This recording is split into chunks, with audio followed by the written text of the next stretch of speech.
মেঘের কোলে রোদ এসেছে, বাদল গেছে টুটি। আহা, আজ আমাদের ছুটি, ও ভাই আজ আমাদের ছুটি। আহা,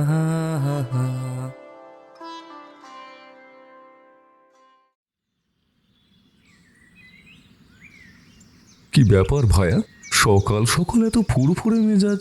তা বলি, হাতে তো তেমন কেশ না থাকায় ছুটিতেই তো আছো, তা এত ছুটি ছুটি মন কেন? বুঝলে না, গতকাল সারা রাত বৃষ্টি হওয়ায় ঠাকুরপো জম্পেশ ঘুম দিয়েছে, তাই মন মেজাজ একেবারে ফুরফুরে হয়ে আছে। বৌঠান মন্দ বলেনি কথাটা, তবে রথিজিৎ তোমার মতো বেরসিক মানুষ এই বর্ষা ঋতুর কদর করতে জানে না। বুঝলেন বৌঠান, এই বর্ষাকাল পড়লেই নয়, ওই ছোটবেলার স্মৃতিগুলো কেমন যেন ভেসে আসে। সেই বর্ষা বাদলার দিনে কচু পাতার মাথায় দিয়ে স্কুলে যাওয়া, তারপর রাস্তার জমা জলে কাগজের নৌকো ভাসানো, আর গরম ভাতের সাথে সর্ষে ইলিশ, আহা হা, কি স্বাদ তার। তা ভালোই তো ঠাকুরপো, ওনাকে বলো না পুটিরামকে সাথে নিয়ে বাজারে যেতে ইলিশ আনার জন্য, তাহলে আজকে দুপুরে গরম ভাত আর তার সাথে সর্ষে ইলিশ পেড়ে খাওয়া হতো। না বৌঠান, রথিজিৎকে বলে আর লাভ নেই। এখনই বলবে হাতে কেশ নেই, তারপর দেখবো ইলিশের দরদাম নিয়ে বসবে। কি রথিজিৎ, চুপ হয়ে গেলে কেন? সকাল সকাল বেরসিক বলায় চড়লে নাকি? রথিজিৎ এতক্ষণ চায়ের কাপে চুমুক দিতে দিতে খবরের কাগজ পড়ছিল। হঠাৎ খবরের কাগজটা ভাঁজ করে উঠে দাঁড়াতে মনে মনে ভাবলাম, এই রে, সকাল সকাল বেরসিক বলায় বেজায় খেপেছে হয়তো। মানে বলছিলাম কি, রথিজিৎ, মেঘ, বাজারের ব্যাগ আর ছাতাটা দিয়ে যাও তো একবার, যখন তখন বৃষ্টি নামতে পারে। বেচারাম রান্নাঘরে কি যেন একটা কাজ করছিল। রথিজিতের বলার সঙ্গে সঙ্গে সে গামছায় হাত মুছতে মুছতে হাজির হলো। না, আজ বেচারাম নয়, আমার সাথে আজকে বাজারে যাবে বিজয়।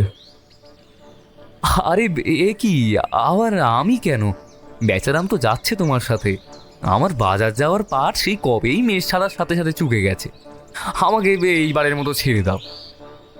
আজকে তোমার কোনো কথাই শোনা হবে না বিজয়। বৃষ্টি বাদলার দিনে কাদায় প্যাচ প্যাচ করে মাছের বাজারে গিয়ে যদি দরদাম করে ইলিশই না কেন, কোথায় আর বর্ষাকাল উপভোগ করলে? তবে শুধু বাজারে নয়। আচ্ছা মেঘ, শোনো, আজকে রান্নাঘর থেকেও তোমার ছুটি। আজকে রান্না আমি আর বিজয় মিলে করব। শুনেছি বিজয় রান্না খুব করতে ভালোবাসে। এই কথায় আমি খুব অবাক হলাম। রথিজিৎ খুব ভালো মতো জানে আমি রান্না করতে মোটেও পছন্দ করি না।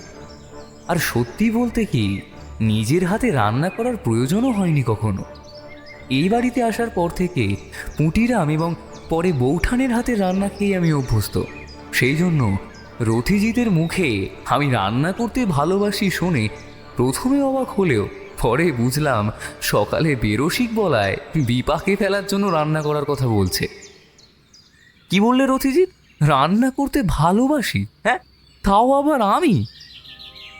হ্যাঁ মানে, আমি তো তাই জানি। এই, তুমি কি পাগল হলে নাকি? রান্না করতে আমার প্রচুর বিরক্ত লাগে। তাছাড়া আমার ভয়ও লাগে যদি হঠাৎ করে ওই তেল ছিটকে গিয়ে আমার গায়ে এসে পড়ে। ওরে বাবা, আমি এই রান্না বান্নার ওই ধারে কাছে নেই। আহা, ও তো ভয় পাচ্ছ কেন? মাঝে মাঝে একটু অপছন্দের কাজ করা ভালো। অগত্যা, ধুর, কোথায় ভেবেছিলাম এমন বৃষ্টিমুখর দিনে বসে বসে লেখালেখি করব, সেখানে এই রথিজিৎটা না সব মাটি করে দিল। আসলে বৌঠানের অর্ধেক সময় রান্নাঘরেই কাটে। আজকে রথিজিতের মুখে রান্নাঘর থেকে ছুটির কথা শুনে মুখে বেশ প্রফুল্লতার ছাপ দেখেও আমি আর না বললাম না। এরপর বৌঠান চা দিয়ে গেলে সেটা খেয়ে আমি আর রথিজিৎ বাজারের উদ্দেশ্যে বেরিয়ে পড়ি।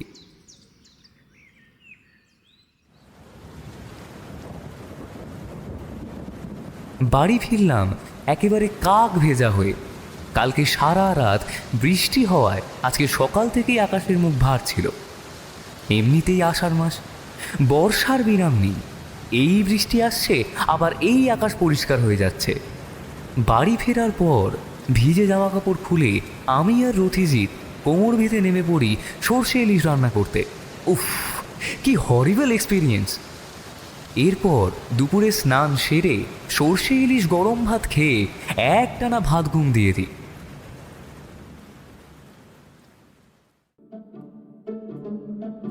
রথিজিতের এখন মাথাচাড়া দিয়ে উঠেছে এক অদ্ভুত শখ, অর্কিড সম্পর্কে জানা। সে চায় যত রকমের অর্কিড আছে সেই সব নিয়ে তথ্য লিখে খাতাবন্দি করে রাখতে। রথিজিৎ চাইলেই অর্কিড নিয়ে একটি বই লিখে ফেলতে পারে। সেই প্রসঙ্গে রথিজিৎকে আমি বলেও ছিলাম,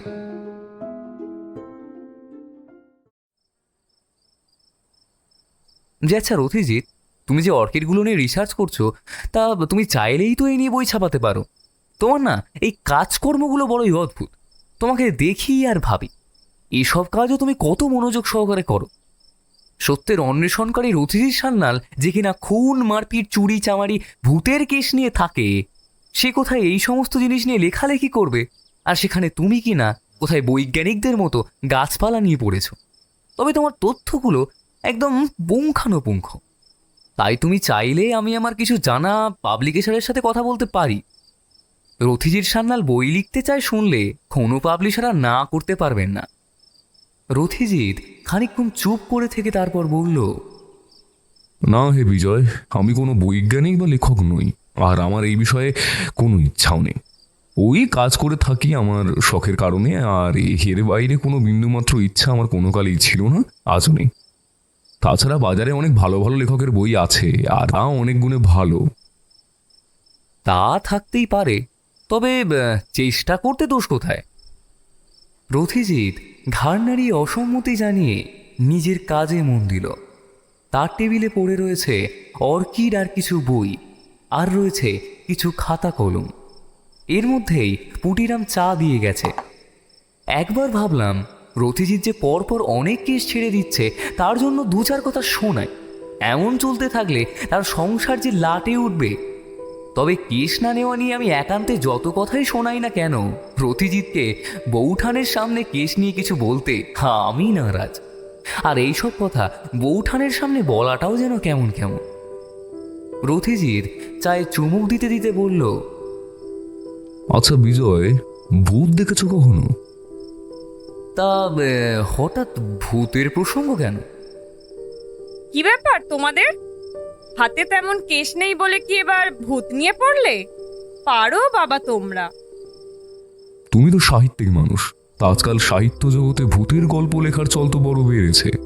তাদের মধ্যে এমন অনেক লেখক আছেন যারা ভূত দেখেননি, যারা চাক্ষুষ কিছু দেখেছেন, তারা প্রমাণ দিতে পারেননি। বুঝলে বিজয়, ভুতুরে বাড়িতে গেছে তো অনেকে, সেখানেও কেউ না কেউ ভূত দেখেছে, আবার কেউ কেউ ভূত দেখেনি। আর যাদের ভূত দর্শন দিয়েছে তারা যে আসলে কি দেখেছে সত্যি তারাই জানে।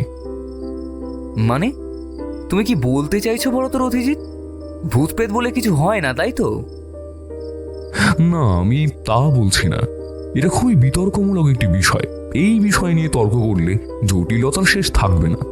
নিত্যদিন অনেক মানুষের সাথে এমন কিছু অস্বাভাবিক ঘটনা ঘটে যার যথাযথ ব্যাখ্যা দেওয়া সত্যি মুশকিল ব্যাপার। বেচারাম কাকার গ্রামের বাড়িতে নাকি কোন পোড়ো বাড়ি আছে, সেখানে লোক রাতের অন্ধকারে অনেক কিছু দেখেছে। যে যখন এসব ঘটনার শিকার হয় সেই বোঝে। তুমি নিজে স্বচক্ষে ভূত দেখোনি, তার মানে এই নয় যে আর 10টা লোক কোনো মন গড়া কথা বলছে। সে কথা ভাবতেও যেও না যেন। আমি আর এই বিষয় নিয়ে কথা বাড়ালাম না, কারণ ভূত আছে কি নেই এই ব্যাপারে যে সমস্ত লেখক ভূতের গল্প লেখে আর যেসব পাঠক তা পড়ে, তাদের অনেকেই এই ব্যাপারে যুক্তি দিলে বিশ্বাস করতে চায় না। ওহ, তোমরা তোমাদের এই তর্ক বিতর্ক থামাও তো। ভর সন্ধেবেলা ভূত প্রেত নিয়ে আলোচনা বন্ধ করো। তুমি এখন আবার কি নিয়ে পড়লে? বৌঠান অর্কিড নিয়ে। হ্যাঁ মিক, যত রকমের অর্কিড পাওয়া যায় সেই সমস্ত অর্কিডের তথ্য জোগাড় করে আমি খাতাবন্দি করব। বৌঠান ঘর থেকে বেরিয়ে যেতে যেতে বললে, তুমি তোমার ওই আজগুবি কাজকর্ম করো, আমি যাই তাহলে।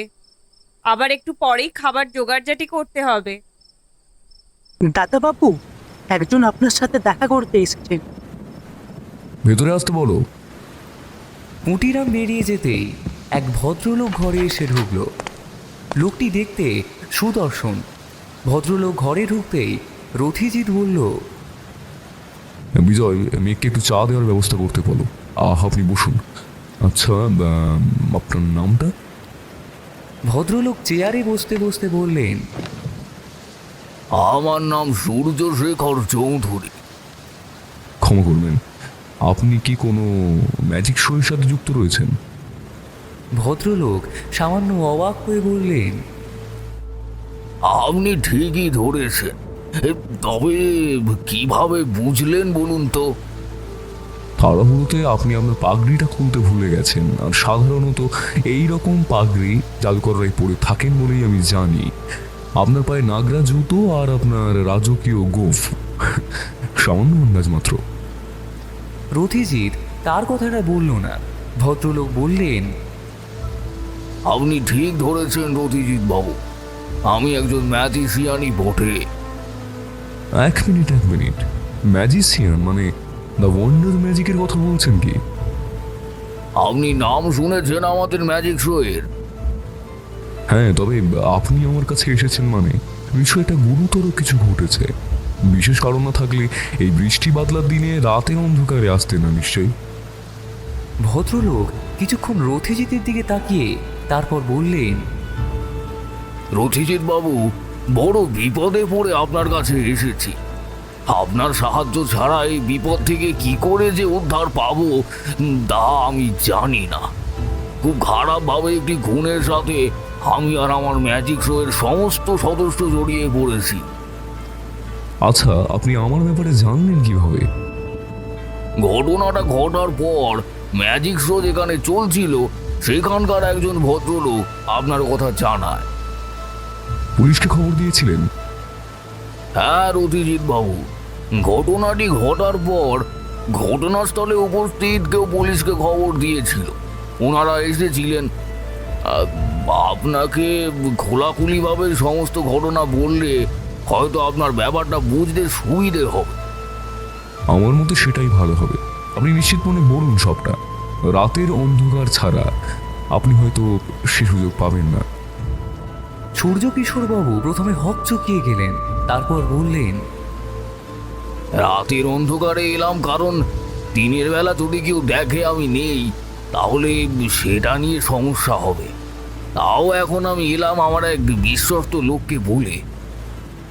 রথিজিৎ হাঁক দিয়ে বৌঠানকে ডেকে চায়ের জন্য বলে দিল। তারপর আমরা গুছিয়ে বসতেই ভদ্রলোক বলতে শুরু করলেন, আমাদের ম্যাজিক শোয়ের নাম দ্য ওয়ান্ডার ম্যাজিক। গোটা ভারতবর্ষের বুকে আমরা এখানে ওখানে ম্যাজিক শো করে থাকি। বছরের এই সময়টা আমরা এই শহরে এসে থাকি কারণ এখানে ম্যাজিক শো করে তারপর আবার অন্য কোথাও চলে যায়। এবারে আমাদের ম্যাজিক শোয়ে তৃতীয় দিন ছিল পরশুদিন। ম্যাজিক শোয়ে যারা অ্যাসিস্ট করে থাকে তারা অনেকে একসাথে থাকে। সমস্ত অ্যাসিস্ট্যান্টের জন্য আলাদা আলাদা কাজ ভাগ করা থাকে। আমি হচ্ছি এই ম্যাজিক শোয়ের হেড, তাই বলতে পারেন ম্যাজিক শোয়ের সমস্ত ম্যানেজারের কাজ আমাকেই করতে হয়। আপনি ভাবছেন হয়তো যে একজন ম্যাজিশিয়ান হয়ে ম্যানেজার না রেখে নিজেই সবটা করি কেন। আসলে সবটা নিজের হাতে দেখে নিতে করে নিতে আমি ব্যক্তিগতভাবে পছন্দ করি। আমাদের ম্যাজিক শোয়ের সময়টা বাদে আমরা আমাদের জন্য ভেলা তাঁবুতেই থাকতাম। তৃতীয় দিন অর্থাৎ পরশু দিন আমাদের তাঁবু থেকে আমরা সকালে বেরিয়েছি। আমরা বেশ সকালের দিকেই উঠে যেতাম। সকালে আমরা আমাদের ব্রেকফাস্ট সেরে নিয়ে ম্যাজিক শোয়ের জন্য যা কিছু দরকার সেসব কিছু রেডি করে নিতাম। তারপর সব ঠিকঠাক করা হয়ে গেলে আবার দুপুরের খাবার শেষ করে যে যার কাজ বুঝে নিতাম একসাথে। পরশুদিন সকালে উঠে দেখি সবাই উঠে গেল, কিন্তু ঋত্বেগ এখনো ওঠেনি। সবার জন্য যে আলাদা তাঁবুর ব্যবস্থা করা হয়েছে তা নয়, তবে আমার কন্যার আমার আর ঋত্বেগের জন্য আলাদা তাঁবুর ব্যবস্থা ছিল। আর বাদবাকি তাঁবুগুলোতে কয়েকজন মেয়ে আর কয়েকজন ছেলে এভাবেই থাকতো সবাই। কিন্তু সেদিন সকালে সবাই উপস্থিত ছিল, শুধুমাত্র হৃদবেগ ছিল না। সকলকে জিজ্ঞাসা করা হলো, সকলেই বলল হয়তো সে ক্লান্ত, তাই এখনো ঘুমোচ্ছে।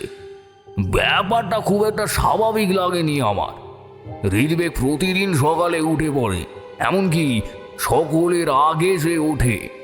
সে এখনো ওঠেনি এই ভেবে একজনকে ডাকতে পাঠালাম তার কাছে। সে যখন ফিরে এলো, তার চোখে মুখে ভয়ের চিহ্ন। কাঁপা কাঁপা গলায় সে যা বলল, তাতে বুঝলাম ভয়ঙ্কর কিছু ঘটেছে। তাড়াতাড়ি তাঁবুর ভিতরে গিয়ে দেখি সে বিছানায় শুয়ে আছে, তার চোখ বিস্ফারিত। পেটে যেন কেউ ছুরির কোপ বসিয়েছে, রক্তে মাখামাখি হয়ে আছে একেবারে। আচ্ছা, আপনি হৃদবেগ বলে যাকে সম্বোধন করছেন, অর্থাৎ যাকে খুন করা হয়েছে, সে আসলে কে? আর আপনার ম্যাজিক শোয়ে তার ভূমিকাটা কি, এটা যদি একটু বলেন। রতিজিৎ বাবু, হৃদ অর্থাৎ হৃদবেগ আমার নিজের পুত্র না হলেও আমি তাকে আমার পুত্র স্নেহ দিয়ে বড় করেছি। হৃদ আমার এক কাছের বন্ধুর ছেলে। আমার বন্ধু এবং তার স্ত্রী একটি গাড়ি অ্যাক্সিডেন্টে মারা যায়। তারপর থেকেই হৃদ আমার কাছে মানুষ। আজকে দ্য ওয়ান্ডার ম্যাজিকের এত খ্যাতি, তার অর্ধেকের বেশি কৃতিত্ব হৃতের, তা আমি স্বীকার করতে বিন্দুমাত্র সংকোচ বোধ করব না। তার স্টেজ পারফরমেন্স, তার ব্যক্তিত্ব, তার জাদু সকলের সামনে উপস্থাপন করার যে ক্ষমতা, সত্যি তা অতুলনীয়। রথিজিৎ চুপ করে সবটা শুনছিল। সূর্যকিশোর বাবু কিছুটা থেমে তারপর আবার বললেন, রথিজিৎ বাবু, আমি মানসিকভাবে খুবই ভেঙে পড়েছি। এরকম একটা বীভৎস খুনের কথা জানাজানি হয়ে গেলে তো ম্যাজিক শোটাই বন্ধ করে দেবে। তাতে আমাদের অনেক টাকা লোকসান হবে। একটা খুন হয়ে যাবার পরেও আপনি লোকসানের কথা ভাবছেন? কথাটা বলেই বুঝতে পারলাম আমি ভুল করে ফেলেছি। রথিজিৎ আমার দিকে একবার তাকালো।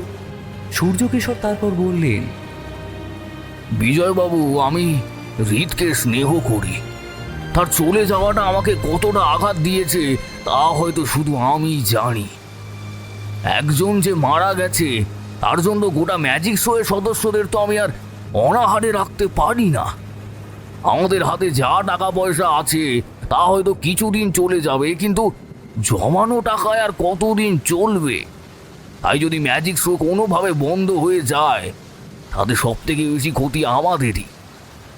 ঠিক এই কারণেই আপনি আমার কাছে এসেছেন, যাতে পুলিশ ব্যাপারটা নিয়ে জল ঘোলা না করে আর আমি চুপচাপ তদন্ত চালাতে পারি। তাতে আপনাদের এই ম্যাজিক শো চলবে আর আসল খুনির খোঁজও চলবে। ঠিক তাই। যেখানে ম্যাজিক শোয়ে তাঁবু বসেছে, সেখানকার একজন নিজে পুলিশের সাথে কথা বলে তারপরে আপনার কথা বলেছে। আর পুলিশ মৃতদেহ নিয়ে গেছে, কয়েকজনকে জিজ্ঞাসাবাদও করেছে, তবে ব্যাপারটা বাইরে যায়নি কোনোভাবেই। যে ছেলেটি মারা গেছে, অর্থাৎ হৃদ, সে কত বছর ধরে আপনাদের সাথে ম্যাজিক দেখাচ্ছে? তা প্রায় বছর দুয়েক তো হবেই। হৃদ প্রাপ্তবয়স্ক হয়ে যাওয়ার পরই তার নিজের ইচ্ছায় আমার ম্যাজিক শোতে যোগ দিয়েছে। তাতে আমি কখনো কোনোদিন জোর করিনি। তার আগে সে একজন শিষ্য হিসেবেই আমার কাছে শিখত।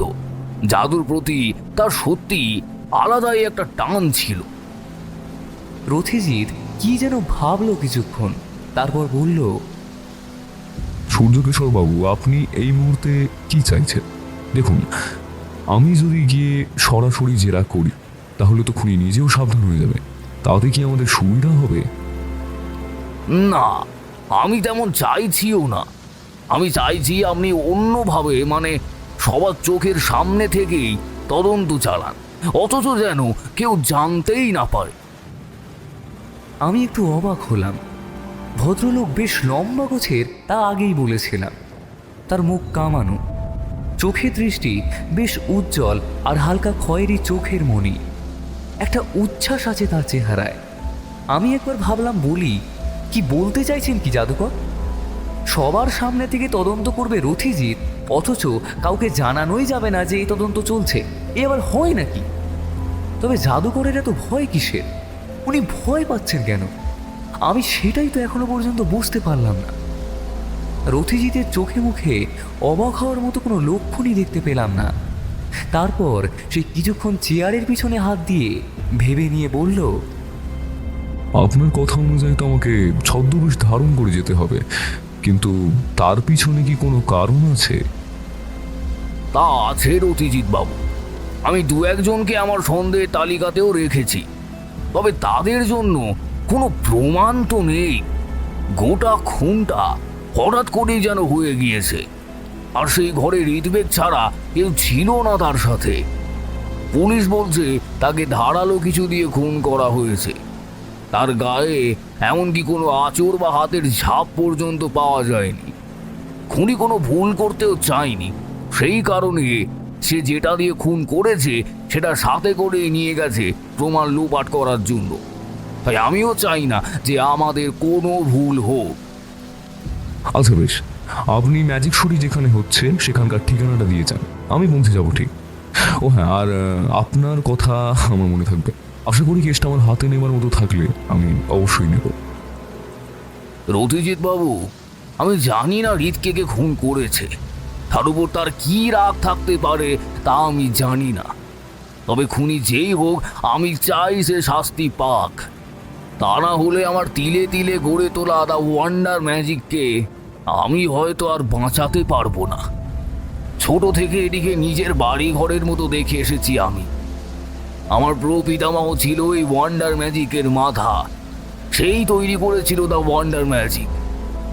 বংশ পরম্পরা অনুযায়ী যেটা আমি চালাই এখন, আর আমার হাতেই বোধহয় এর শেষ।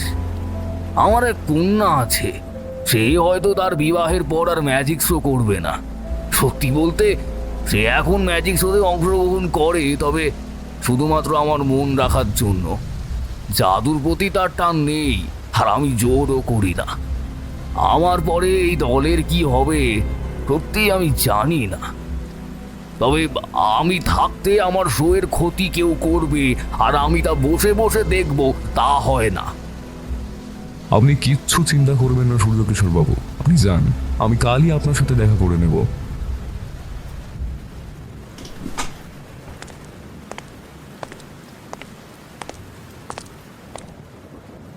সূর্যকিশোরবাবু উঠে বেরিয়ে যেতেই আমি চেয়ার ছেড়ে উঠে দাঁড়ালাম। তারপর রথিজিতের টেবিলের কাছে গিয়ে আরেকটি চেয়ারে বসলাম, কারণ রথিজিৎ উঠে গিয়ে বসেছিল নিজের লেখা টেবিলে। রথিজিতের পক্ষে অনায়াসেই একটা ব্যাপার থেকে অন্য একটা ব্যাপারের মধ্যে ঢুকে পড়াটা খুব একটা বেশি অসাধ্যকর নয়। আমি তাকে প্রশ্ন করতে যাওয়ার আগেই সে বলল, কি বিজয়, এরাই ভাবছো তো যে কেসটা আমি নেব কি নেব না?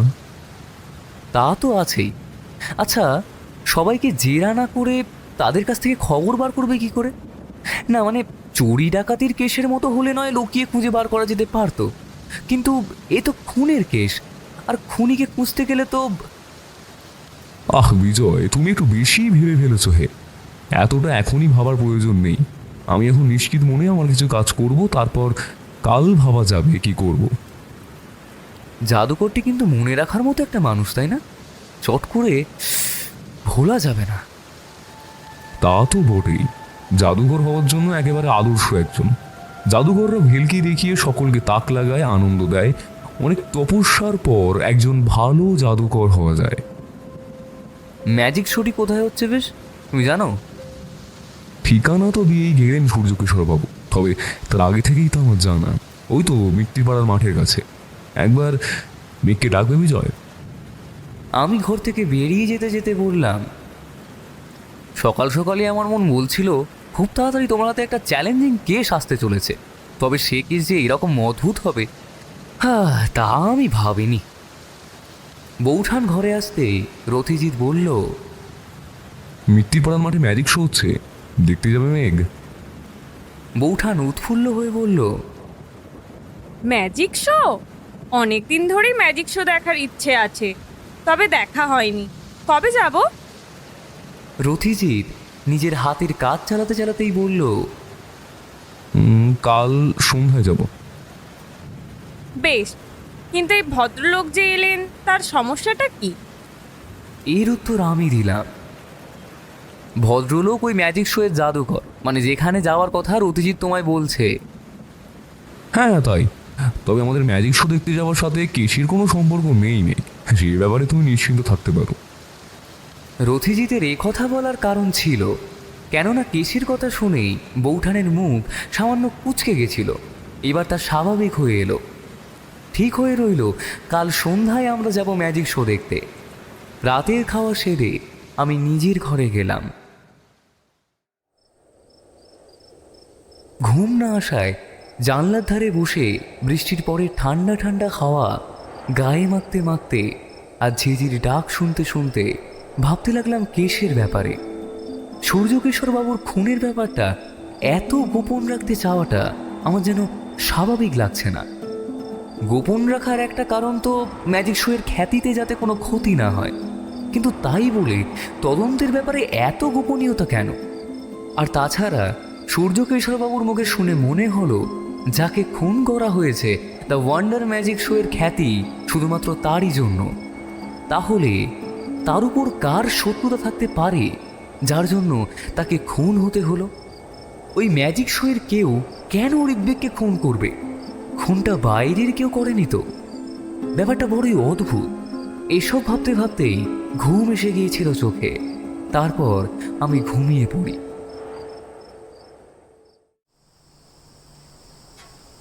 বেলার দিকে রথিজিৎ কোথাও একটা বেরিয়েছিল।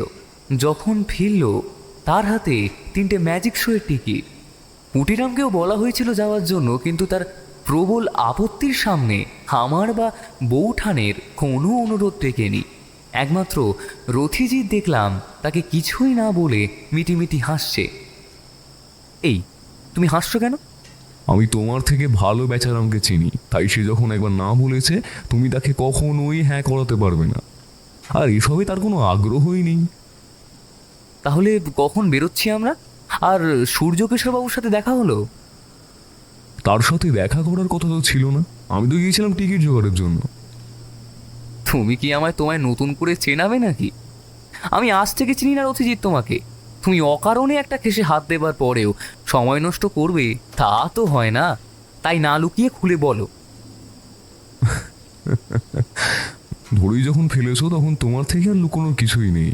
আমি গিয়েছিলাম টিকিট আর খুনের কেসের ব্যাপারে পুলিশের জেরার খবর জোগাড় করতে। পুলিশ কি বলছে? পুলিশের কথা আর সূর্যকিশোরবাবুর কথার মধ্যে আমি তেমন ফারাক খুঁজে পাইনি, তবে পুলিশ একটা নতুন খবর জানালো। খুনের কারণ কিছু জানতে পারলে? মানে কিভাবে খুন হয়েছে? খুনিতে একটা ধারালো কিছু দিয়ে খুন করেছে। প্রমাণ লোপাট করার জন্য যেটা দিয়ে খুন করেছে সেটাও খুনি সাথে করে নিয়ে গেছে, যাতে সহজে কেউ ধরতে না পারে। শরীরের কোথাও কোনো আঁচড়ের বা ধস্তাধস্তির চিহ্ন না থাকায় পুলিশ চাইলেও সবার হাতের ছাপ পরীক্ষা করে খুনিকে ধরতে পারবে না। এদিকে যারা ম্যাজিক শোয়ের আয়োজন করেছে তারা বেশ উচ্চ স্তরের কেউ। সূর্যকিশোর বাবু তার ক্ষমতা কাজে লাগিয়ে কেসটাকে সবার সামনে এখনো আসতে দেয়নি। এতে দ্য ওয়ান্ডার ম্যাজিক শোয়ের সাথে সাথে যারা এই শোয়ের আয়োজন করেছে তাদেরও যাতে কোনো লোকসান না হয়।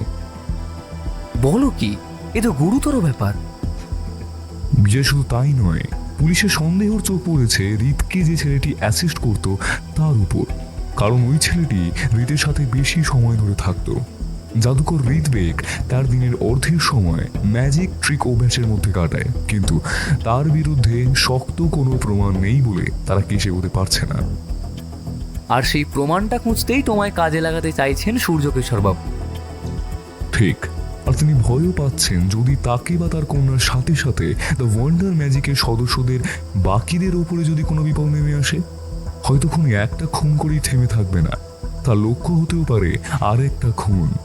ঠিক এই কারণেই সূর্যকিশোরবাবু ভয় পাচ্ছেন। দ্য ওয়ান্ডার ম্যাজিকে কাজ করা প্রতিটি মানুষই এক একজন শিল্পী। একটা শিল্পী কমে যাওয়া মানে তুমি বুঝতে পারছো বিজয়? আমি এতক্ষণ পরে ওনার ভয় পাওয়ার আসল কারণটা বুঝলাম। একটা মানুষের মৃত্যুতে গোটা টিমের ক্ষতি, আর একটা ম্যাজিক শো এর হেড হিসেবে তার ক্ষতি অনেক বড়।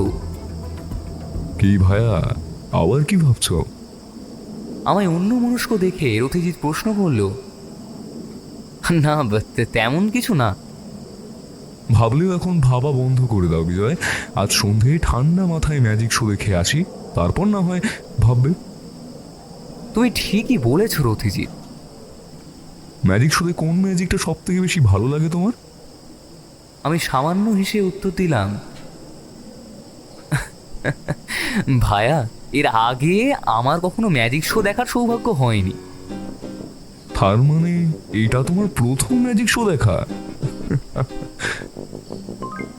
একদমই তাই।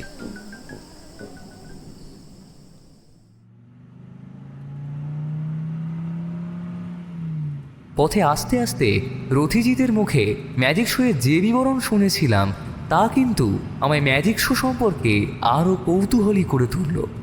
অন্য কেউ হলে হয়তো এ সময় সুযোগ বুঝে ঠিক নিজের ম্যাজিক শো সম্পর্কে জ্ঞান আর আমার অজ্ঞানতার একটা মহড়া নিয়ে নিত, কিন্তু রথিজিৎ নানান রকমের ভয়ঙ্কর ভয়ঙ্কর জাদুর কথা বলছিল, আর আমি শুনে ঠিক ততটাই অবাক হচ্ছিলাম।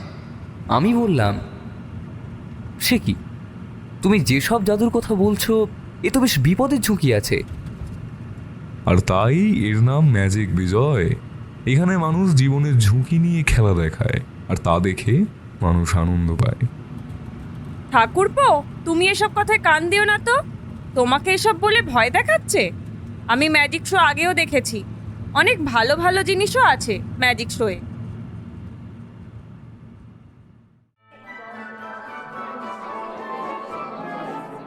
ম্যাজিক শো এর মাঝামাঝি গিয়ে আমরা বসেছিলাম। ম্যাজিক শো শুরু হতে এখনও অনেকটা সময় বাকি। আমরা বসে অপেক্ষা করছিলাম। সূর্যকিশোর বাবুকে আজ দেখতে পেলাম অন্যরকম সাজে, লাল আর হলুদ রঙের পাগড়ি, রাজকীয় গোঁফ, রাজকীয় পোশাক আর হাতে জাদুর ছড়ি। কেউ একজন চোঙার মতো কিছুতে মুখ রেখে বলছেন, আর একটু অপেক্ষা করুন আপনারা, আজকের শো শুরু হতে চলেছে। মুহূর্তে হাততালির একটা রব উঠল। বেশ ভিড় জমেছে ম্যাজিক শোতে। আমরা অপেক্ষা করতে লাগলাম নতুন কিছু দেখার।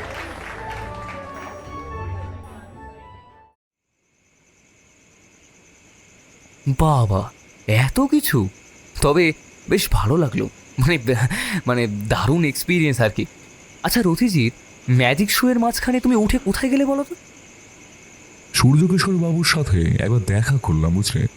তার সাথে সাথেই সেই ছেলেটি অর্থাৎ ঋতুর অ্যাসিস্ট্যান্টের সাথে দেখা করলাম। রথিজিৎ হিসেবে? বরং একজন গুণমুগ্ধ দর্শক হিসেবে। জানতে পারলে কিছু? না, তবে কথায় কথায় সূর্যকিশোরবাবু জানিয়েছেন আমি তার পরিচিত একজন লোক। তাদের জানিয়ে এসেছি কাল সকালে আমি একবার তাদের সবার সাথে দেখা করতে আসবো, আর ওদের জন্য যে তাঁবুর ব্যবস্থা করা হয়েছে সেখানেও যাব। এই বলছি, আমিও থাকছি তো। রথিজিৎ সে কথার উত্তর না দিয়ে টেবিলে পড়ে থাকা বইগুলো গোছাতে লাগলো। আমি বেশ ক্লান্ত ছিলাম, তাই নিজের ঘরে চলে গেলাম।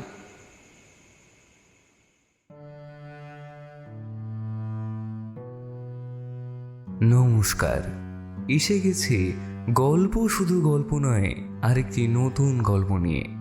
আমি গল্প শুধু গল্প নয় চ্যানেল থেকে সৌম্য বলছি। গল্পটিতে ফেরত যাওয়ার আগে আপনাদের কাছে আমাদের একটি বিনীত অনুরোধ, দয়া করে হেডফোনটি লাগিয়ে নিন 3D অডিও পাওয়ার জন্য। আজ আপনাদের জন্য রয়েছে মায়াবতীর কলমে রথিজিতের গোয়েন্দা কাহিনী জাদু মৃত্যু রহস্য। শুনতে থাকুন রথিজিতের গল্প।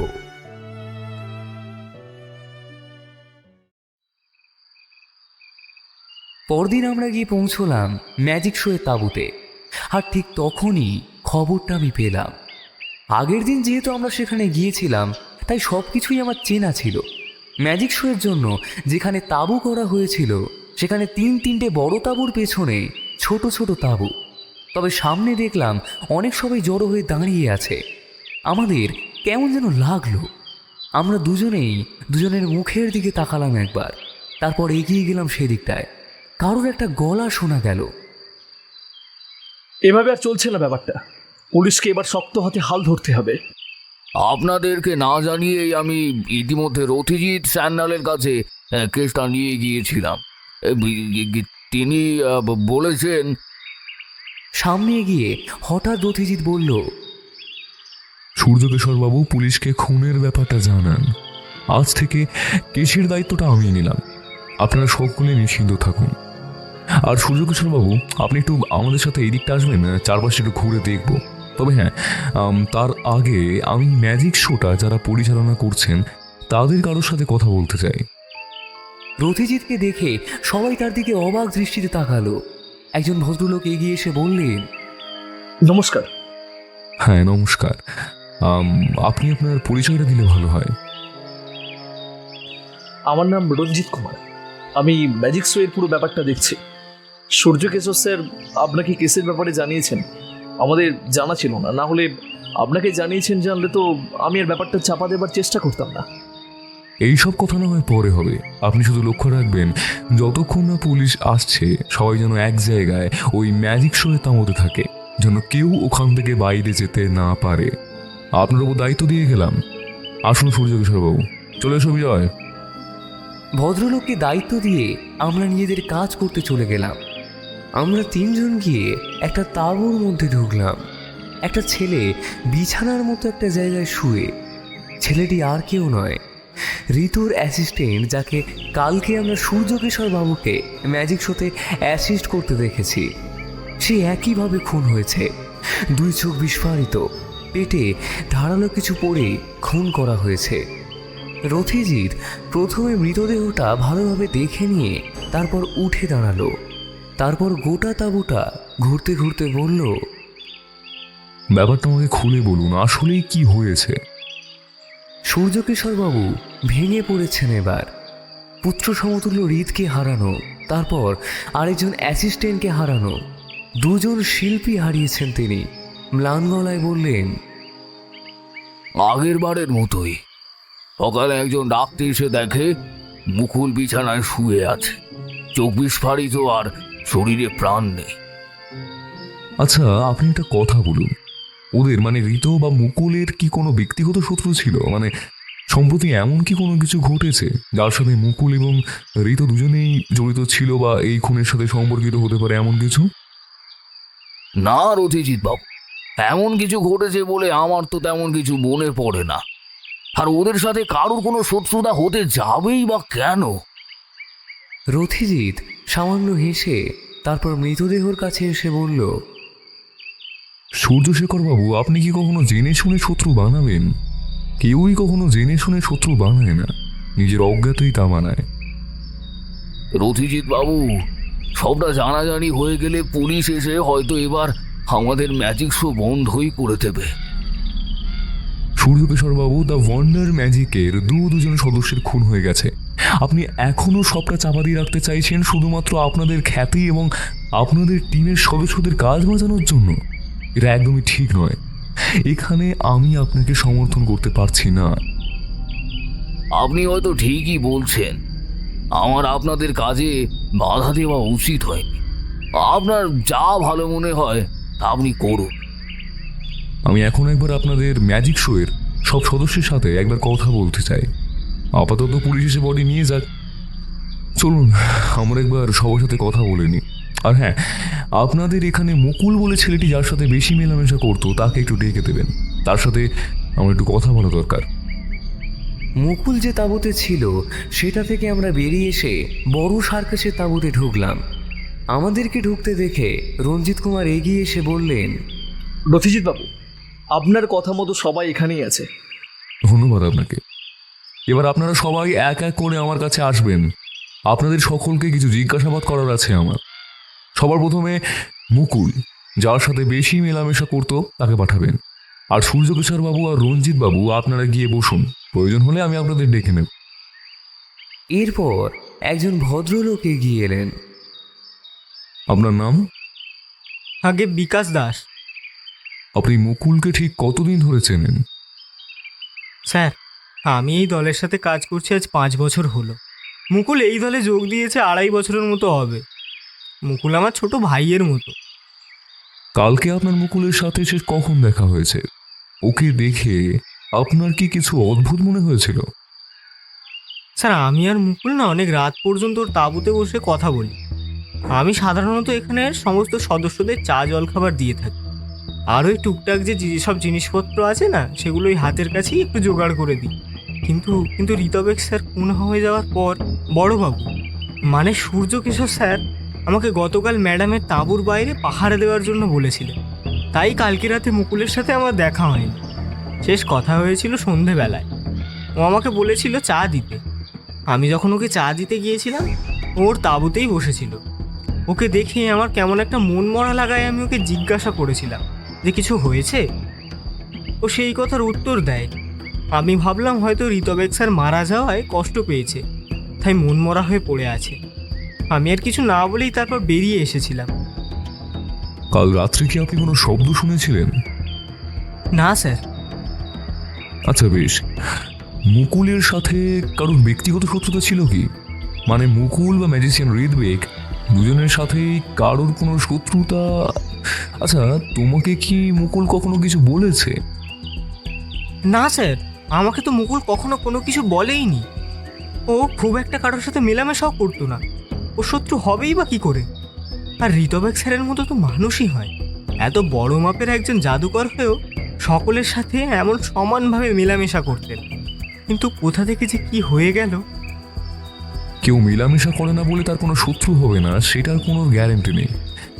আচ্ছা, আপনি যান, আর হ্যাঁ, যারা আছে তাদের মধ্যে একজনকে পাঠিয়ে দিন। তোমার নাম? আমার নাম বরফি। কতদিন ধরে এখানে কাজ করছো? প্রায় 3 বছরের বেশি হবে। এই খুনের ব্যাপারে তুমি কতটা জানো? খুনের ব্যাপারে আমি কিছুই জানি না স্যার, বিশ্বাস করুন। আমি তো সকালে ঘুম থেকে উঠেই জেনেছি ঋতবেক স্যার মারা গেছে। আমি বিকাশদাকে বলেও ছিলাম যে পুলিশকে জানাতে ঋতবেক স্যারের খুনির যেন শাস্তি হয়। বিকাশদা বললেন, মালিকদের ব্যাপার বুঝলি তো, ওরা যেটা ভালো বুঝবে সেটাই হবে, তাই আর কিছু বলিনি। কিন্তু আজ যখন আবার একটা খুন হলো, এবার যদি খুনিকে ধরার জন্য একটা ব্যবস্থা না হয়, তাহলে আমি এই ম্যাজিক শোয়ের টিম ছেড়ে দেব বলেই রেখেছি বড় স্যারকে। আমি একবার বরফির চোখের দিকে তাকালাম। কথাবার্তা শুনে বেশ ডানপিটে ধরনের মনে হলো। সে ক্লান্ত ম্লান গলায় বলল, মুকুলদা আমায় বোন বলে ডাকতো। আমার তো ছোটবেলা থেকেই কেউ নেই, মা বাবা কবেই মারা গেছে। নিজে লেখাপড়া শিখেছিলাম সামান্য, তারপরেই ম্যাজিক শোয়ের টিম যোগ দিই। শুনেছি আপনি নাকি খুব বড় গোয়েন্দা, এমন নাকি অনেক কেস আপনি সামলেছেন। ঋতবেক স্যার আর মুকুলদার খুনিকে খুঁজে বার করে ওকে শাস্তি দেবেন আপনি। রথিজিৎ তার দিকে তাকিয়ে বলল, বরফি, আমি গোয়েন্দা নই, আমি একজন সত্যের অন্বেষণকারী মাত্র। তবে খুনি তো ধরা পড়বে। খুনি যেই হোক না কেন শাস্তি পাবেই। একটা নয়, দুটো খুন সে করেছে, অন্তত আমার তো তাই মনে হয়। তাই তাকে ধরা পড়তেই হবে। বাকিদের সাথে রথিজিৎ একে একে কথা বলল। ঘুরিয়ে ফিরিয়ে প্রত্যেকে সেই একই ধরনের প্রশ্ন করল, তবে কেউই ভালোভাবে কিছু বলতে পারল না। এরপর আসলো একটি মেয়ে। মেয়েটির বছর 20 বা 21 হবে। বেশ ঘন চুল, তবে উস্কো খুস্কো, টানা টানা চোখ, আর গায়ের রং বেশ ফর্সা। চোখের তলায় কালি পড়ে গিয়েছে, বিধ্বস্ত চেহারা। মেয়েটিকে দেখলে বোঝা যাবে মেয়েটি ঠিক করে ঘুমায়নি আর স্নান খাওয়া করেনি। রথিজিৎ মেয়েটিকে জিজ্ঞাসা করল, তোমার নাম? মেয়েটি বসা বসা গলায় বলল, আমার নাম আঁখি। তা তুমি এখানে কতদিন হলো কাজ করছো? প্রায় 2 বছরের মতো হবে। আমি এখানে ম্যাডামের অ্যাসিস্ট্যান্ট হিসেবে কাজ করি। তুমি কি খুনের ব্যাপারে কিছু বলতে পারবে, বা এটা বলতে পারবে যে ঋতবেক আর মুকুল বলে ছেলেটির কারোর সাথে শত্রুতা ছিল কিনা? এর মধ্যে কি ওদের কারোর সাথে ঝামেলা হয়েছিল? মেয়েটি অঝরে কাঁদতে কাঁদতে বলল, রথিজিৎ বাবু, আমি ঋতবেক স্যারকে ভালোবাসতাম। কারোর সাথে শত্রুতা থাকার মতো মানুষই উনি নন। কেউ কেন ওনাকে খুন করলো? ঋতবেকও কি তোমাকে ভালোবাসতো? মেয়েটি মুখটা তুলে গলা শক্ত করে বলল, আমি ঋতবেক স্যারকে ভালোবাসতাম, আর ঋতবেক স্যারও আমাকে ভালোবাসতেন। আঁখি, তুমি নিজেই বললে যে তুমি সূর্যকেশর বাবুর মেয়েকে অ্যাসিস্ট করো। তোমার সাথে ঋতবেকের ভালোবাসার সম্পর্ক গড়ে উঠলো কি করে? ঋত্বেক স্যার আর ম্যাডাম বেশিরভাগ সময়ই একসাথে কোথায় কী রকম ধরনের ম্যাজিক দেখানো হবে অভ্যাস করতেন। ম্যাডামকে অ্যাসিস্ট করার জন্যই আমি ওনার সাথেই থাকতাম। তারপর ঋত্বেক স্যারের আমাকে ভালো লাগে, আর সেখান থেকেই এইসব। বুঝলাম। তা তোমার কখনো মনে হয়নি ঋত্বেক একজন এত বড় জাদুকর, সে তোমাকে ভালোবাসার মিথ্যে প্রতিশ্রুতি দিচ্ছে? প্রথম প্রথম মনে যে হয়নি তা নয়, কিন্তু উনি কখনো যোগ্যতার বিচারে মানুষকে ভালোবাসতেন না, সবাইকেই সমান নজরে দেখতেন। মারা যাওয়ার আগে ঋত্বেকের সাথে শেষ তোমার কখন কথা হয়? রাতে খাওয়া হয়ে যাওয়ার পরে আমরা রাতে মাঝে মাঝেই দেখা করতাম। সেদিনও করেছিলাম। আমাকে একজন বলল ম্যাডাম নাকি আমার খোঁজ করছিলেন, তাই আমি ওখান থেকে চলে এসেছিলাম। তবে ঋত্বেক স্যার ওখানেই ছিলেন। উনি বলেছিলেন পরে আসবেন। কিছু একটা নিয়ে সে মন খারাপ করেছিল, তবে আমায় সে বলেনি। রথিজিতের কপালে চিন্তার ভাঁজ প্রকট হয়েছে। সে উত্তেজিত হয়ে জিজ্ঞাসা করল, ঋত্বেক তোমাকে বলেছিল যে কেন ওর মন খারাপ, আর তুমি জানতে চাওনি এর কারণ কি? মানে কি জন্য ওর মন খারাপ ছিল বা এমন কিছু? মনে হয় কিছু একটা আসলে ঘটেছিল। উনি খুব একটা মনমরা থাকেন না। সেদিন ওনাকে বেশ অন্যমনস্কার মনমরা দেখাচ্ছিল। হয়তো সেদিন এমন কিছু ঘটেছিল যার জন্য বেশ চুপচাপ ছিল। আসলে সে বেশ কয়েকদিন ধরেই এমন ছিল। আমিই ব্যাপারটা বুঝতে পারিনি। আর কেউ লক্ষ্য করেছিল এই ব্যাপারটা? তা বলতে পারবো না। আসলে উনি খুব হাসি খুশি একজন মানুষ ছিলেন। সবসময় সবাইকে নিয়ে আনন্দ করে থাকতেই সে ভালোবাসতো। কিন্তু ওনার মধ্যে আমি একটা ব্যাপার বুঝেছিলাম যে ঋত্বেক স্যার বেশ চাপা ধরনের মানুষ। তার মন খারাপ, তার সমস্যা নিয়ে সে কাউকে কিছু বলতো না। আচ্ছা, ঋত্বেককে কে খুন করতে পারে বলে তোমার মনে হয়? মানে কাউকে সন্দেহ হয় তোমার? আঁখি কাঁদো কাঁদো গলায় বলল, না। আঁখি নিজেকে সামলাও। তোমার মতো করে হয়তো আমরা অনুভব করতে পারছি না, কিন্তু তুমি এভাবে ভেঙে পড়ো না।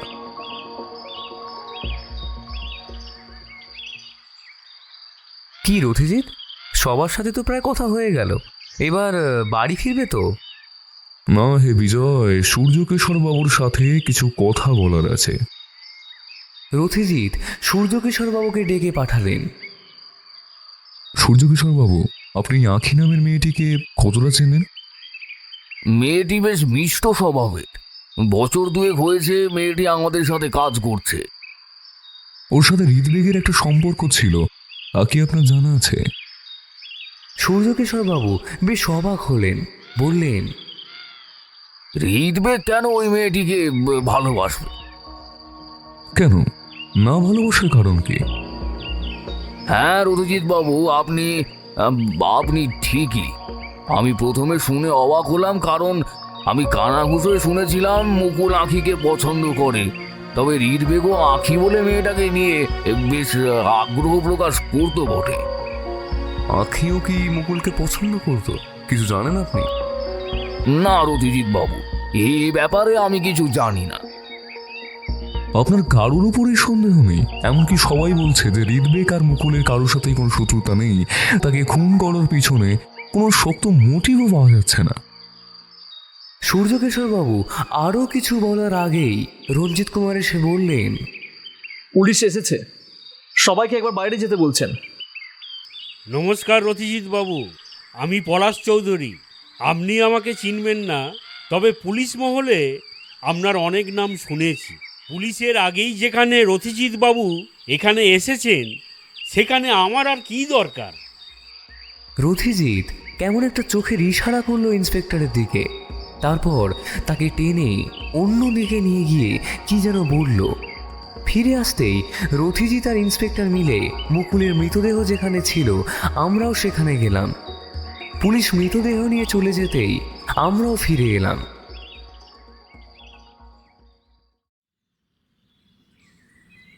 রথিজিৎ বাড়ি এসেই চেয়ারে এসে বসতে না বসতেই বৌঠানকে হাঁক মেরে বলে দেয় 2 কাপ চা দেওয়ার জন্য। তারপর একটা ক্লান্তি দীর্ঘশ্বাস ফেলে বলে, তোমার কি মতামত বিজয়? দেখে যা বুঝলাম খুনটা যথাসম্ভব একজনই করেছে, মানে ওই 2টো খুনই। তোমার মনে হওয়াটা ভুল বলতে পারছি না আমি, তবে এটা মনে হওয়ার কারণ কি? দুটো খুনই একইভাবে করা হয়েছে। হুম, তুমি তো নিশ্চিতভাবে বলতে পারো না যে একজনই খুন করেছে। আমার মতে এমনটাও তো হতে পারে যে প্রথম খুনের মতো করার জন্য দ্বিতীয় খুনটা সাজানো হয়েছে। সত্যি তো, রথিজিৎ তো ভুল কিছু বলছে না, এটা তো আমি ভেবে দেখিনি। তাহলে কি ঋতবেক আর মুকুলকে দুজন আলাদা আলাদা ব্যক্তি খুন করেছে?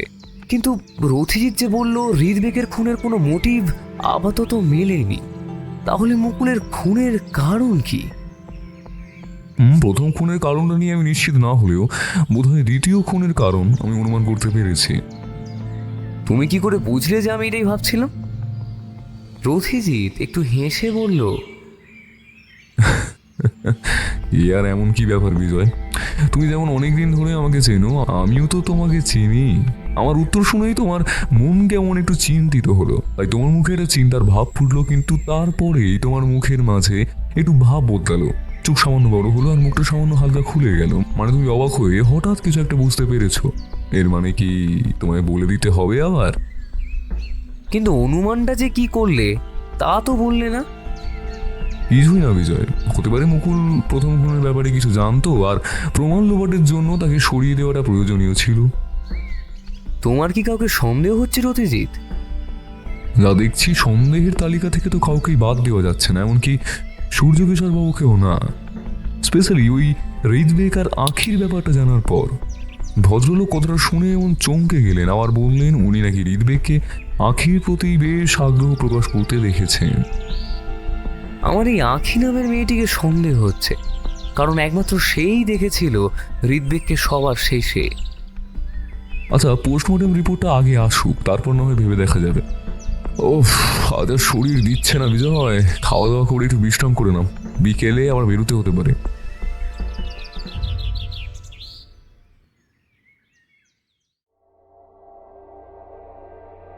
রথিজিতের কথা মতো আমিও আমার ঘরে চলে এলাম। বেশ বুঝতে পারছি রথিজিৎ আর কথা বলতে চাইছে না, এখন একান্তে সে কেসটা নিয়ে ভাববে। গতকাল রাতেই থানা থেকে, মানে ইন্সপেক্টর পলাশের থেকে টেলিফোন এসেছিল, আর পরদিন সকালের টেলিফোনটা ছিল ম্যাজিক শো যেখানে হচ্ছিল, মানে মিত্তির পাড়ার মাঠ সংলগ্ন একটা টেলিফোন বুথ থেকে। রথিজিৎ টেলিফোনে দুটো কথা বলার পর চিন্তিত হলো কিছুটা যেন, তারপর আমায় বলল,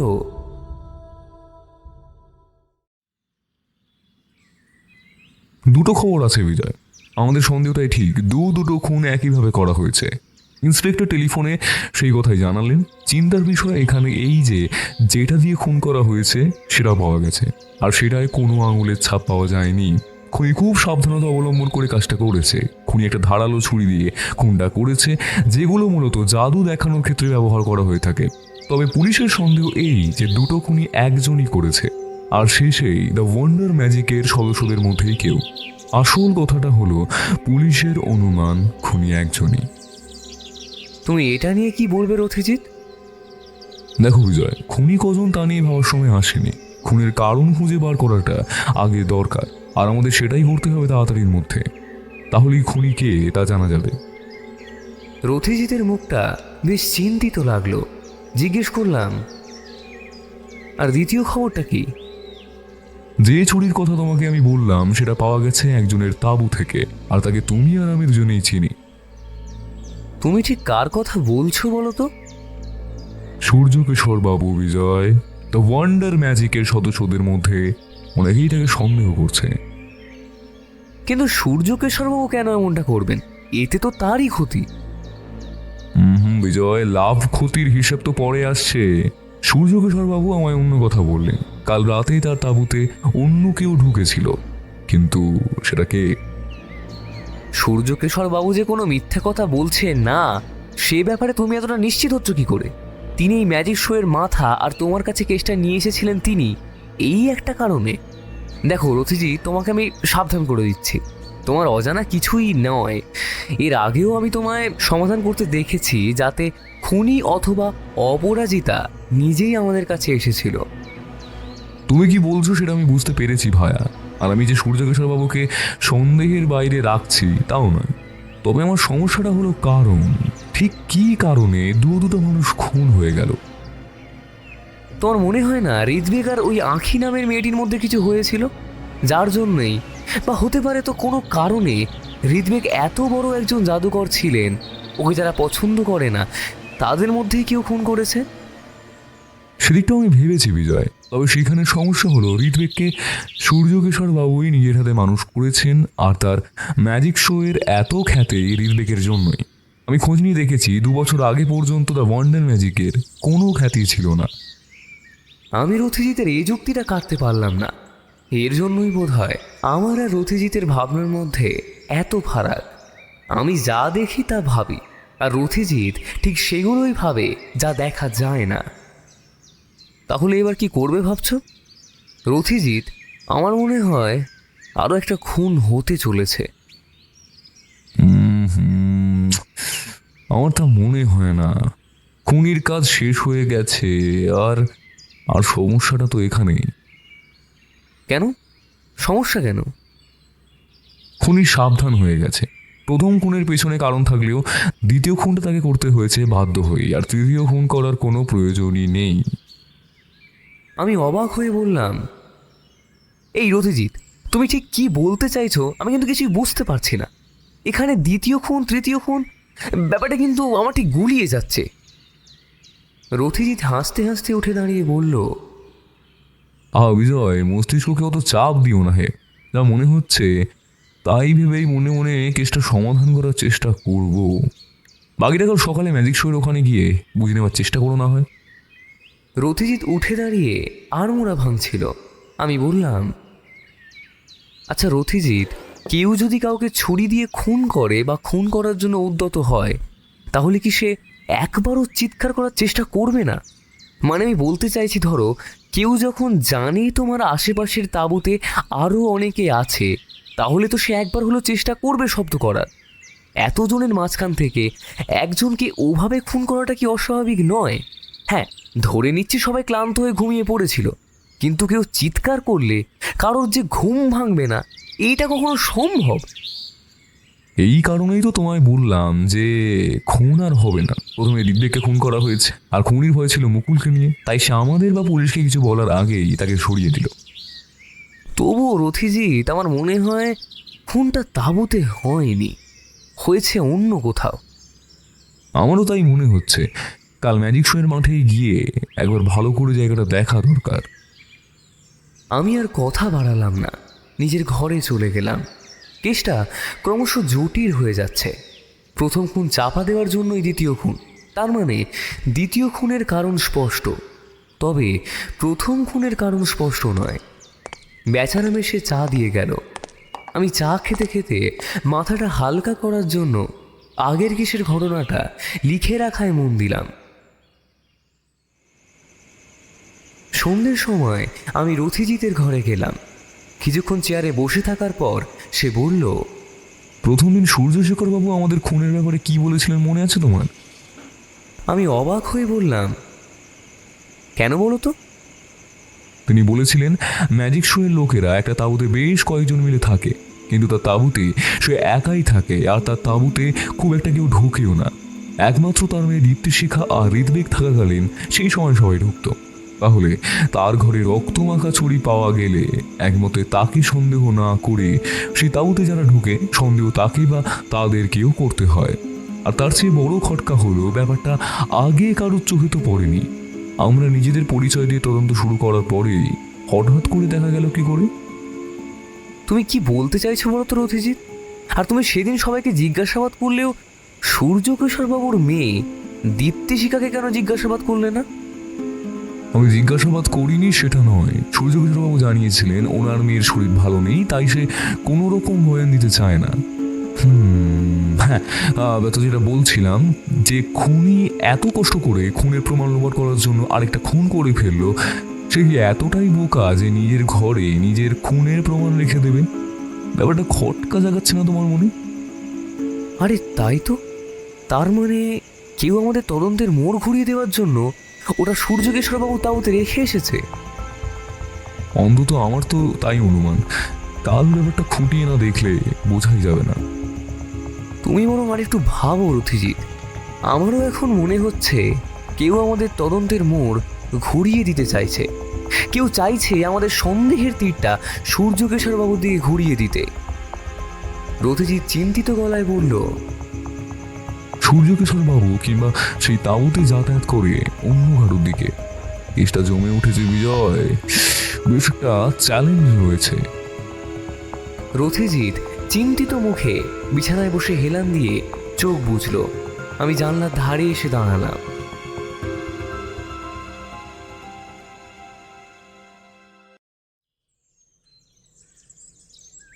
এই তাঁবুতে আপনি ছাড়া আর কে কে ঢোকে? আমি দীপ্তিশিখা আর আঁখি। আপনি কাল রাতে কাউকে ঘরে ঢুকতে দেখেছিলেন কি? মানে সেটা কে বুঝতে পারেননি? না, রাতে অন্ধকার ছিল, আর তাছাড়া তখন ঘুমিয়ে পড়েছিলাম বোধ হয়। একটা শব্দ শুনে ঘুমটা ভেঙে যায়, আর তখনই মনে হয় কেউ যেন বাইরে বেরিয়ে গেল। তাঁবুর দরজার মতো পর্দাটা তখনও দুলছে। রথিজিৎ আর আমি সূর্যকিশোরবাবুর তাঁবুতে বসে কথা বলছিলাম তখন। তাঁবুর ভেতরে একটা দড়িতে টাঙানো জাদু দেখানোর সময় পরা সব কিছু জামা কাপড়, একপাশে জড়ো করা কাগজ খাতা আর দৈনিক ব্যবহারের কিছু জিনিসপত্র। রথিজিৎ তার হাতে ধরে থাকা একটা প্যাকেটের মধ্যে রাখা ছুরিটিকে ঘুরিয়ে ফিরিয়ে দেখছে। এর ফাঁকে আমি চারপাশটা দেখে রাখছি। আমার মনে হয় আপনাকে বা আপনার এই তাঁবুতে ঢুকে কাউকে ফাঁসানোর জন্য কেউ এই ছুরিটি তাঁবুতে রেখে গেছে, যাতে আপনাদের উপরই সন্দেহটা এসে পড়ে। আমাদের ম্যাজিক শোয়ের কেউ এ কাজ করতে পারে বলে আমি ভাবতেই পারছি না রথিজিৎ বাবু। আপনার ভাবনায় তো কিছুই যায় আসে না সূর্যকিশোর বাবু। খুনি সে ওয়ান্ডার ম্যাজিকেরই কেউ, তা তো স্পষ্ট বোঝা যাচ্ছে, শুধু কারণটা স্পষ্ট নয়। আচ্ছা, আপনি সত্যি ঋগ্বেক আর আঁখির ব্যাপারে কোনো কিছুই জানতেন না আগে থেকে? না রথিজিৎ বাবু, আমি মুকুল আর আঁখির ব্যাপারটা শুনেছিলাম, তাও ওই কানা ঘুষো আর কি। এত বড় একটা ম্যাজিক শোয়ের সব কাজ আমি সামলে থাকি। আমি আপনাকে আগে এই ব্যাপারে বলেছিলাম, আর ওরা আমার সামনে এইসব নিয়ে কখনো কথাও বলেনি। নানা রকম কাজ সামলে অন্য কিছুতে আর মন দেওয়া যায় বলে আপনার কি মনে হয়? তবে ঋগ্বেক আর আঁকিকে কয়েকবার কথা বলতে আমি দেখেছি, তবে ওদেরকে আমি কাজ নিয়েই কথা বলতে দেখেছি, তাই আমিও এইসব নিয়ে আর মাথা ঘামাইনি। রথিজিৎ কি যেন ভাবলো, তারপর বলল, আচ্ছা, আপনি আঁখিকে একবার পাঠিয়ে দিন। বলছি রথিজিৎ বাবু, কিছু বুঝতে পারছেন? আমি আপনাকে এখন কিছুই বলতে পারবো না, আর তার আগে আমাকে নিজেকে নিশ্চিত হতে হবে। তবে আপনাকে মিথ্যা বলবো না, বেশ একটা আশার আলো দেখতে পারছি। আপনি একটু সময় দিন আমাদের। ম্যাজিক শো তো এখন বন্ধ হয়ে গেছে, ভবিষ্যতে যে কি হবে তা হয়তো সবটাই আপনার উপর নির্ভর করছে। পুলিশ এখান থেকে যেতেও বারণ করেছে। সূর্যকিশোরবাবুর শেষের কথাগুলো যেন ম্লানভাবে শোনালো। সে যে ভীষণ একটা অস্বস্তিতে রয়েছে তা এমনি বোঝা গেল। তিনি বেরিয়ে যেতেই আমি বললাম, রথিজিৎ, বলছি জেরা করে কি আর নতুন কিছু জানা যাবে? তাহলে তুমি কি করতে বলছো? একটা কাজ করা যেতে পারে, তুমি কি পারবে? তুমি একবার বলেই দেখো না। আমি যখন আঁকিকে জেরা করব তখন তুমি বাইরে গিয়ে বিকাশ বলে ছেলেটির খোঁজ করবে। তারপর তাকে নিয়ে সবার সাথে কথা বলে এটাই জানতে চাইবে যে কাল রাতে কে কে তাঁবুর বাইরে কিছুক্ষণ সময় ছিল। সে তো বুঝলাম, কিন্তু এতে লাভ কি হবে? কেউ যদি এসে সূর্যকিশোরবাবু তাঁবুতে ওই ছুরিটি রেখে দেয়, সে তো জানবেই, বা কেউ তাকে দেখলে এসে ধরা পড়বে, তাই সে ঘুমিয়ে পড়ার পরেই আসবে। তাকে কেউ দেখবে তার নিশ্চয়তা কোথায়? কোনো নিশ্চয়তা নেই, এমনকি সবাইকে জিজ্ঞাসা করলে হয়তো জানা যাবে কেউই কাউকে দেখেনি, কিন্তু তবুও একবার তো চেষ্টা করে দেখতেই হবে বিজয়। আমি আর কথা বাড়ালাম না। আঁখি এসে ঢুকতেই আমি বেরিয়ে গেলাম। সবাই একটা তাঁবুর সামনে ইতস্তত ভাব নিয়ে এদিক ওদিক ছড়িয়ে রয়েছে। আমি বিকাশকে একপাশে ডেকে নিলাম, তারপর বললাম, বিকাশ, তুমি তো জানোই সূর্যকিশোরবাবুর ঘর থেকে ঋগ্বেক আর মুকুলকে যে ছুরিটি দিয়ে হত্যা করা হয়েছে সেটা পাওয়া গেছে। কাল রাত্রে সূর্যকিশোরবাবু কাউকে তার তাঁবুতে ঢুকতে দেখেছেন। এবার কাল রাতে কে কে নিজের তাঁবুর বাইরে গেছিল তার আবার একটু খোঁজ নিতে হবে। আমি তো ম্যাডামের তাঁবুর বাইরেই ছিলাম। ম্যাডামকে পাহারা দেওয়ার জন্য দুজনকে বড়বাবু বাইরেই থাকতে বলেছিলেন। আমি আর আরেকজনই ছিলাম। বিজয়বাবু, আমি তো কিছু দেখিনি। আর একজন যে আমার সাথে ছিল সে হয়তো কাউকে দেখে থাকতে পারে। তার সাথেই একবার না হয় কথা বলে দেখুন। বিকাশ আমায় আরও একটি যুবকের কাছে নিয়ে গেল। এই ম্যাজিক শোয়ের টিমে প্রায় 15 জন মতো আছে। সবাই নিজেদের মধ্যে কথা বলতে বলতে ইতস্তত ছড়িয়ে ঘুরে বেড়াচ্ছে, কথা বলছে। বিকাশ একজনকে দেখালো। আমি ইশারায় তাকে একপাশে ডাকলাম। তুমি আর বিকাশ কাল রাতে দীপ্তিশিখা ম্যাডামের তাঁবুর সামনে পাহারায় ছিলে? হ্যাঁ, জাদুকর সাহেব বললেন যে দীপ্তিশিখা ম্যাডামের যদি কিছু হয় তাই আমরা দুজন আলাদা আলাদা করে তার ঘরের বাইরে পাহারায় ছিলাম। রাতে কাউকে বেরোতে দেখেছিলে তাঁবু থেকে? না, কাউকেই তো দেখিনি। আমরা পালা বদল করে পাহারা দিচ্ছিলাম, একবার আমি আর একবার বিকাশ। কিন্তু জাদুকর সাহেবের তাঁবুর দিকে কাউকেই যেতে দেখিনি। তোমাদের মধ্যে কেউ কি সেদিন গিয়েছিল কোনো কারণে? দুজনেই মাথা নাড়িয়ে না বলল। আমি বিকাশকে সাথে নিয়ে সবার সাথেই কথা বললাম। এরকম ঘটনা ঘটার পর সবারই রাতের ঘুম উড়ে গেছিল। তাই কিছু একটা হলে বা কেউ তাঁবু থেকে বেরিয়ে গেলে কেউ না কেউ জানতে পারবে। এমনটা হওয়ার কথা নয় যে কেউ জানতে পারবে না। তাহলে কি সূর্যকেশরবাবু মিথ্যা কথা বলছেন? আমি ভাবতে ভাবতেই দেখি তাঁবু থেকে বেরিয়ে এসে রথিজিৎ আমাদের দিকেই আসছে। আমি এগিয়ে গিয়ে তার কানে কানে প্রায় চাপার স্বরে পাহাড়ের ব্যাপারটা বলতেই রথিজিৎ বিকাশ আর রতনের দিকে তাকালো। তারপর বলল, তোমরা কাল রাতে কিছুই দেখোনি তাই তো? তাহলেও তো সূর্যশেখরবাবু ভুল দেখেছেন। রাতের বেলা অমনি ভুল হতেই পারে। সূর্যকিশোরবাবু অবাক হয়ে রথিজিতের দিকে তাকাতেই রথিজিৎ তার দিকে ঠান্ডা চোখে তাকিয়ে শান্ত গলায় বলল, সূর্যশেখরবাবু, আপনি আমার সাথে আসুন।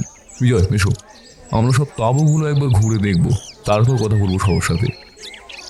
প্রত্যেকটা তাঁবু আমরা ঘুরে ঘুরে দেখলাম। রথিজিৎ একবার প্রশ্ন করল, সূর্যশেখরবাবু, হঠাৎ এই পাহাড়ের ব্যবস্থা কেন? দুজন খুন হয়ে গেল। শিখার যদি কিছু হয়ে যায় সেই ভয়তেই আমি এই পাহারার ব্যবস্থাটা করলাম। কিন্তু এই দুটো খুন কেন হলো সে ব্যাপারে না জেনেই আপনি দুজনকে এই কাজে নিযুক্ত করলেন, আর ওদের দুজনকেই কেন? ওরা আমার বেশ বিশ্বস্ত, আর রতনকে শিখা ভাইয়ের মতো স্নেহ করে, তাই ভাবলাম যে ওদেরই এই কাজটা দিই। এখানে দুটো খুন হওয়ার পরেও আপনি কাকে বিশ্বাস করবেন সূর্যকেশরবাবু? এই বিশ্বস্ত লোকগুলোর মাঝেই একজন খুনি, আর সে আপনাকে ফাঁসাতে চেয়েছে। তবে তার লক্ষ্য বোধহয় আপনি ছিলেন না, ছিল অন্য কেউ। রথিজিৎ বাবু, আমি চাই না আর কেউ খুন হোক। আপনি তাড়াতাড়ি কিছু একটা ব্যবস্থা করুন। রথিজিৎ আর সেই কথার উত্তর দিল না। বলল, আচ্ছা সূর্যকেশরবাবু, আপনার মেয়ের শরীর কেমন আছে এখন? সে কি এখন বয়ান দিতে পারবে? আগে হ্যাঁ রথিজিৎ বাবু, আপনি আমার সাথে আসুন। আমরা তিনজনে গিয়ে ঢুকলাম সূর্যকিশোরবাবুর মেয়ের তাঁবুতে। নমস্কার দীপ্তিশিখা ম্যাডাম, আমি সত্যের অন্বেষণকারী রথিজিৎ সান্যাল, আর উনি আমার বন্ধু বিজয়। দীপ্তিশিখা বিছানায় বসেছিল। উঠে দাঁড়িয়ে আমাদের উদ্দেশ্যে প্রতি নমস্কার জানিয়ে চেয়ারে বসতে বসতে বলল, তা আপনার শরীর কেমন আছে? হঠাৎ করে এই অসুস্থতার কারণ কি? গত কদিন বৃষ্টি হওয়ায় ঠান্ডা লেগে গেছে। আপনার যা যা জিজ্ঞাসা করার আছে জিজ্ঞাসা করে নিন। আমার শারীরিক মানসিক কোনো অবস্থাই ভালো নেই। নিশ্চয়ই ম্যাডাম। শুনেছি ঋদ্বেগ আর আপনি বন্ধুর মতো মেলামেশা করতেন। তা ঋদ্বেগ আপনাকে কখনো কিছু বলেছে যে সে কোনো কিছু নিয়ে চিন্তিত আছে বা কারোর সাথে ঝামেলা হয়েছে? দীপ্তিশিখা রাগান্বিত স্বরে বলে উঠল, ওর কাছে আমার সাথে কথা বলার মতো সময় থাকলে তো বলবে। বুঝলাম না আপনি কি বলতে চাইছেন। ঋতবেগ ওর সমস্যার কথা কাউকে বলতে পছন্দ করে না, আর আমাকেও কোনো দিনও বলেনি ও। রথিজিৎ আর কিছু জিজ্ঞাসা করল না। ধন্যবাদ আপনাকে, আমরা এখন আসি, আপনি বিশ্রাম নিন। তারপর আমরা ওখান থেকে বেরিয়ে আসতেই যাচ্ছিলাম, হঠাৎ দেখলাম রথিজিতের চোখে লক্ষ্য পড়েছে ওই তাঁবুতে থাকা টেবিলের উপর, আর তার উপর অনেকগুলো কাগজপত্র রাখা রয়েছে। আমরা প্রত্যেকটা তাঁবু খুঁটিয়ে খুঁটিয়ে লক্ষ্য করলাম। রথিজিৎ সবাইকে সাবধানে থাকতে বলে তারপর বেরিয়ে আসে। আসার আগে বরফির সাথে কথা বলে নিল সে। আমি দেখলাম বরফি হাত নাড়িয়ে নাড়িয়ে কি যেন বুঝিয়ে দিচ্ছে রথিজিৎকে।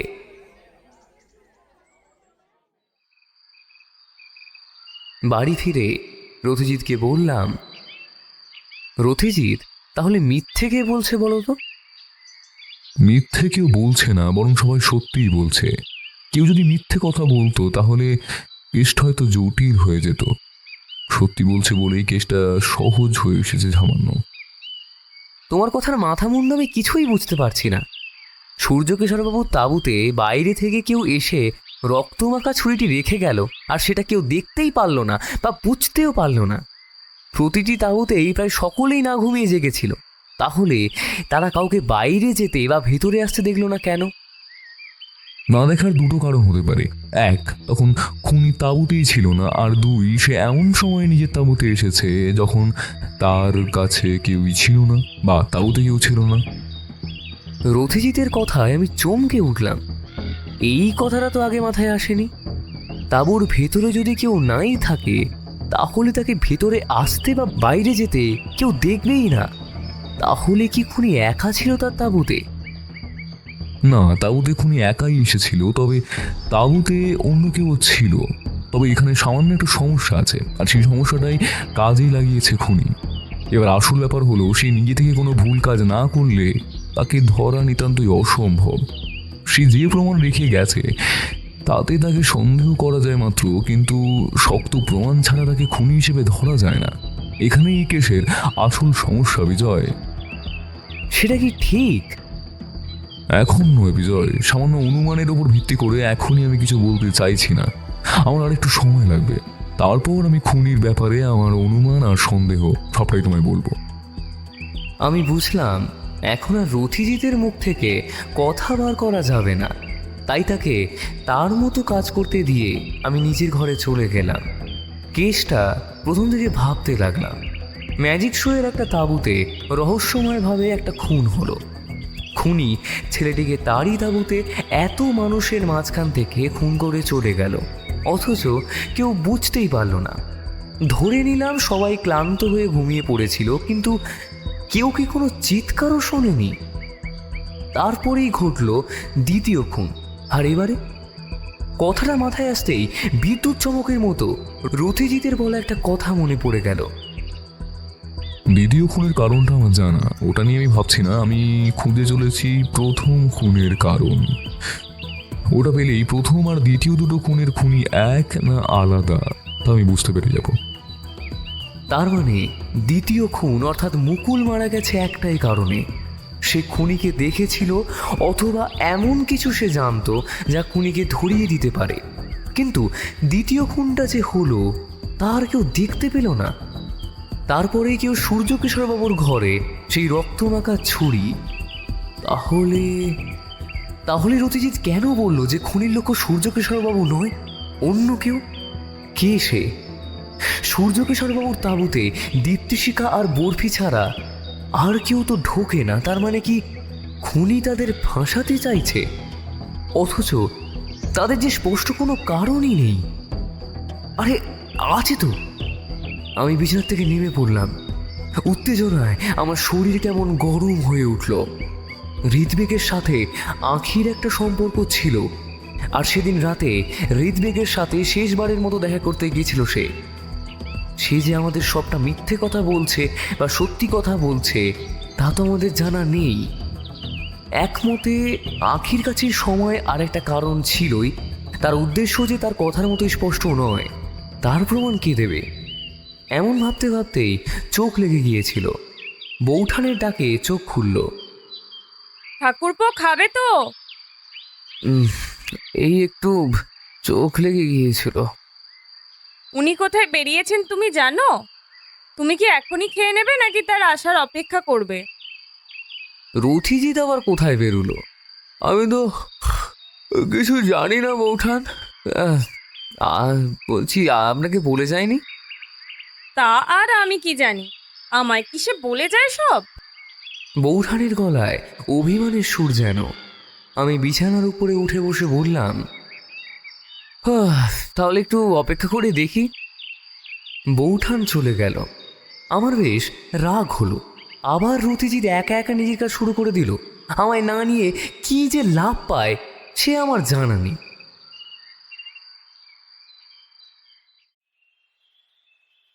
রথিজিৎ ফিরল বিকেলবেলা। আমি তার অপেক্ষায় বসেছিলাম। আসতেই বললাম, এ তোমার অন্যায় রথিজিৎ, কেসটা আমি প্রথম থেকেই আছি, তাহলে আমায় না নিয়ে এরম বেরিয়ে যাওয়ার কারণ কি? আমি তোমাকে নিয়ে বেরোবো ভেবেছিলাম, কিন্তু তোমায় ডাকতে গিয়ে দেখি তুমি ঘুমিয়ে পড়েছো, তাই আর তোমায় ডাকলাম না। আমি মনে মনে সামান্য লজ্জিত হলাম। রথিজিৎ তো আমায় ডাকতে এসেছিল, আমায় ঘুমোতে দেখেই সে আমায় না নিয়ে চলে গেছে, এতে তার কোনো দোষ নেই। আচ্ছা বলছি, জানা গেল কিছু? দুটো খবর জানার ছিল।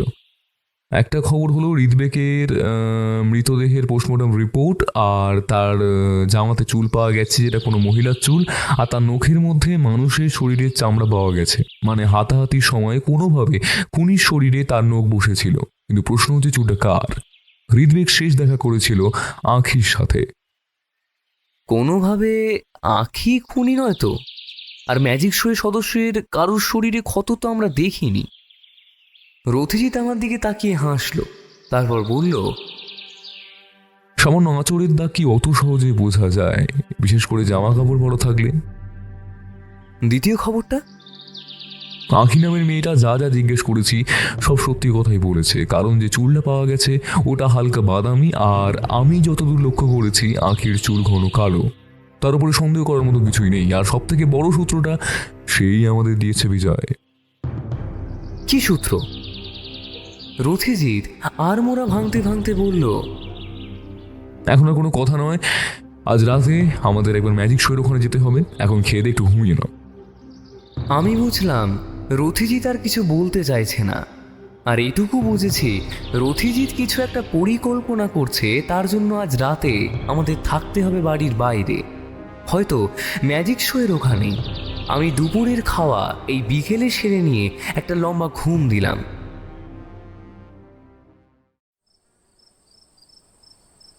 সন্ধেয় বাড়িতে এসে পৌঁছলেন ইন্সপেক্টর পলাশ। চায়ের আসর বসল রথিজিতের ঘরে। চা খেতে খেতে রথিজিৎ প্রশ্ন করল, মৃতদেহের চোখে যে চামড়া আছে আপনারা দেখেছেন, সেটা কিভাবে এসেছে? মানে রিপোর্ট কি বলছে? যে ব্যক্তিকে খুন করা হচ্ছিল সেই ব্যক্তি নিজেকে প্রতিহত করবার চেষ্টা করেছিল, কিন্তু খুনি কোনোভাবে টান মেরে ছুরিটা পেটের মধ্যে পুড়ে দেয়। তখনই কোনোভাবে নখে চামড়া ঢুকে যায়। পোস্টমর্টেম রিপোর্ট তাই বলছে। আর মৃত্যুর সময়ই ওগুলো হয়েছে। আর খুনের ব্যাপারে কিছু বলেছে? ওই ধারালো ছুরি দিয়ে খুন। রথিজিৎ কি যেন চিন্তা করতে লাগলো। তার ভুরু ইতিমধ্যে কুঁচকে গেছে। আমার কেন জানি না মনে হলো তার কোনো একটা অনুমান হঠাৎ করেই আর মিলছে না। সেই কারণেই সে বেশ চিন্তিত। আমি প্রশ্ন করলাম, কি হয়েছে রথিজিৎ? আঘাতের চিহ্ন আর না থাকায় তুমি এত চিন্তিত হচ্ছ কেন? মিলছে না বিজয়, কোথায় যেন একটা ফাঁক থেকে যাচ্ছে।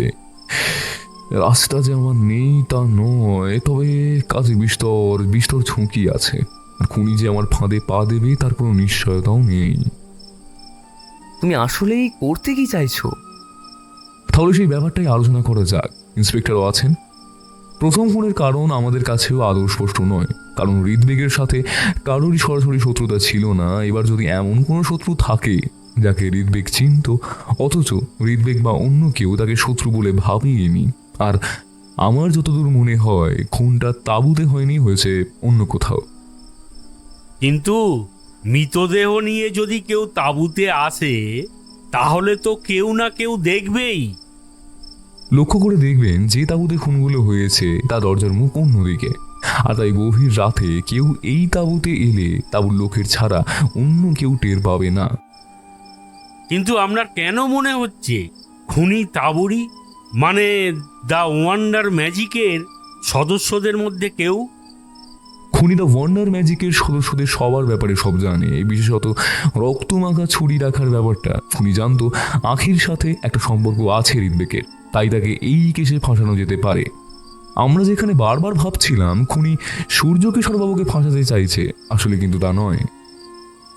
আমি উত্তেজিত হয়ে বললাম, আসলে সে ফাঁসাতে চেয়েছিল আঁখিকে, কারণ সে জানতো আঁখি সবার শেষে ঋত্বিকের সাথে দেখা করতে এসেছিল, তাও আবার একা।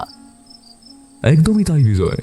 তো এখানে আমার যতদূর মনে হয় মুকুল সবটা জেনে ফেলেছিল, তাই তাকে মারাটা প্রয়োজন ছিল। এদিকে পাহারা বসে গেছে, তার ফাঁকে তাঁবুতে ঢুকে তাকে মেরে আসাটা সহজ কাজ নয়। তুমি কাকে সন্দেহ করছো বলো তো? এখনো সন্দেহ তালিকায় অনেকজনই আছেন, তবে তাদের মধ্যে ঋত্বিক আর মুকুলকে মেরে সবচেয়ে কম লাভ সূর্যকিশোরবাবুরই হবে। তাহলে আমাদের এখন করণীয় কি? একটা সুন্দর পরিকল্পনা, যাতে খুনি নিজে এসে ধরা দেয়। তা না হলে আমরা খুনির কাছে পৌঁছতে পারবো না, কারণ খুনির কাজ সম্পূর্ণ হয়ে গেছে, অন্তত আমার তা মনে হয়। তাই তাকে দিয়ে একটা ভুল করাতে হবে, এছাড়া আর কোনো রাস্তা নেই। সবই বুঝলাম রথিজিৎ, কিন্তু দুটো খুনি একইভাবে করার কারণ কি? এতে খুনি তো নিজের ছাপ রেখে দিয়েই যাচ্ছে। হাতের কাছে খুন করার এতটা সহজ উপায় সে ছাড়তে চায়নি, আর সে জানতো যে তাকে কেউ ধরতে পারবে না। কিছু ক্ষেত্রে নিজের উপর অতিরিক্ত বিশ্বাস খুনিকে ধরিয়ে দেয়। আচ্ছা, দেখাই যাক শেষ পর্যন্ত কে জেতে, আমাদের তদন্ত না খুনির অতিরিক্ত বিশ্বাস। ইন্সপেক্টর পলাশ উঠে দাঁড়ালেন, তারপর বললেন, তাহলে আপনার বলা কথাটাই জানিয়ে দিচ্ছি সূর্যকিশোর বাবুকে, আর আপনারা তাহলে সঠিক সময়ে পৌঁছে যাবেন, না হলে কিন্তু। একদম নিশ্চিত থাকুন, এই একটা সুযোগ হাতছাড়া করলে খুনি আর ধরা দেবে না। ইন্সপেক্টর বেরিয়ে যেতেই আমি রথিজিৎকে নিয়ে পড়লাম। কি করছো বলো তো রথিজিৎ? বেশি কিছু নয়, খুনিকে শুধু একটা মিথ্যে কথা উপলব্ধি করাতে হবে, তাহলেই আমাদের কাজটা সহজ হয়ে যাবে। শুধু তোমাকে আমার সাথে থাকতে হবে। সে আমি কোন কাজটায় তোমার সাথে থাকিনি বলো তো? সে কথা নয় বিজয়, ব্যাপারটা নিয়ে আমি এই মুহূর্তে আর কিছু বলতে চাইছি না, কারণ আমার অনুমান সত্যি না হওয়া পর্যন্ত এই নিয়ে আমি কিছুই বলতে ভালোবাসি না। তা তো তুমি জানোই। তাহলে আমরা কখন বেরোচ্ছি? ওই 8:30 নাগাদ। এই সময় বৌঠান চায়ের কাপগুলো তুলে নিয়ে যেতে এলো। মেঘ বলছি, আজ রাতের খাবারটা ওই 7টা নাগাদ দিয়ে দিও। আর রাতে আমাদের ফিরতে সামান্য দেরি হবে, এমন হতে পারে যে একেবারে কাল সকালেই ফিরলাম। সেই তো, আমি সারাদিন বাড়িতে খেটে মরি আর তুমি সারা রাত বাড়ির বাইরে কাটাও। আমি কেসের ব্যাপারেই তো যেতে হবে, আর আমার সাথে তো বিজয়ও থাকবে। তাই বলে সারা রাত বাইরে? কোন কেসের পিছনে পড়লে? এই কথার উত্তরটা আমি দিলাম। আমরা যেখানে ম্যাজিক শো দেখতে গিয়েছিলাম সেখানেই।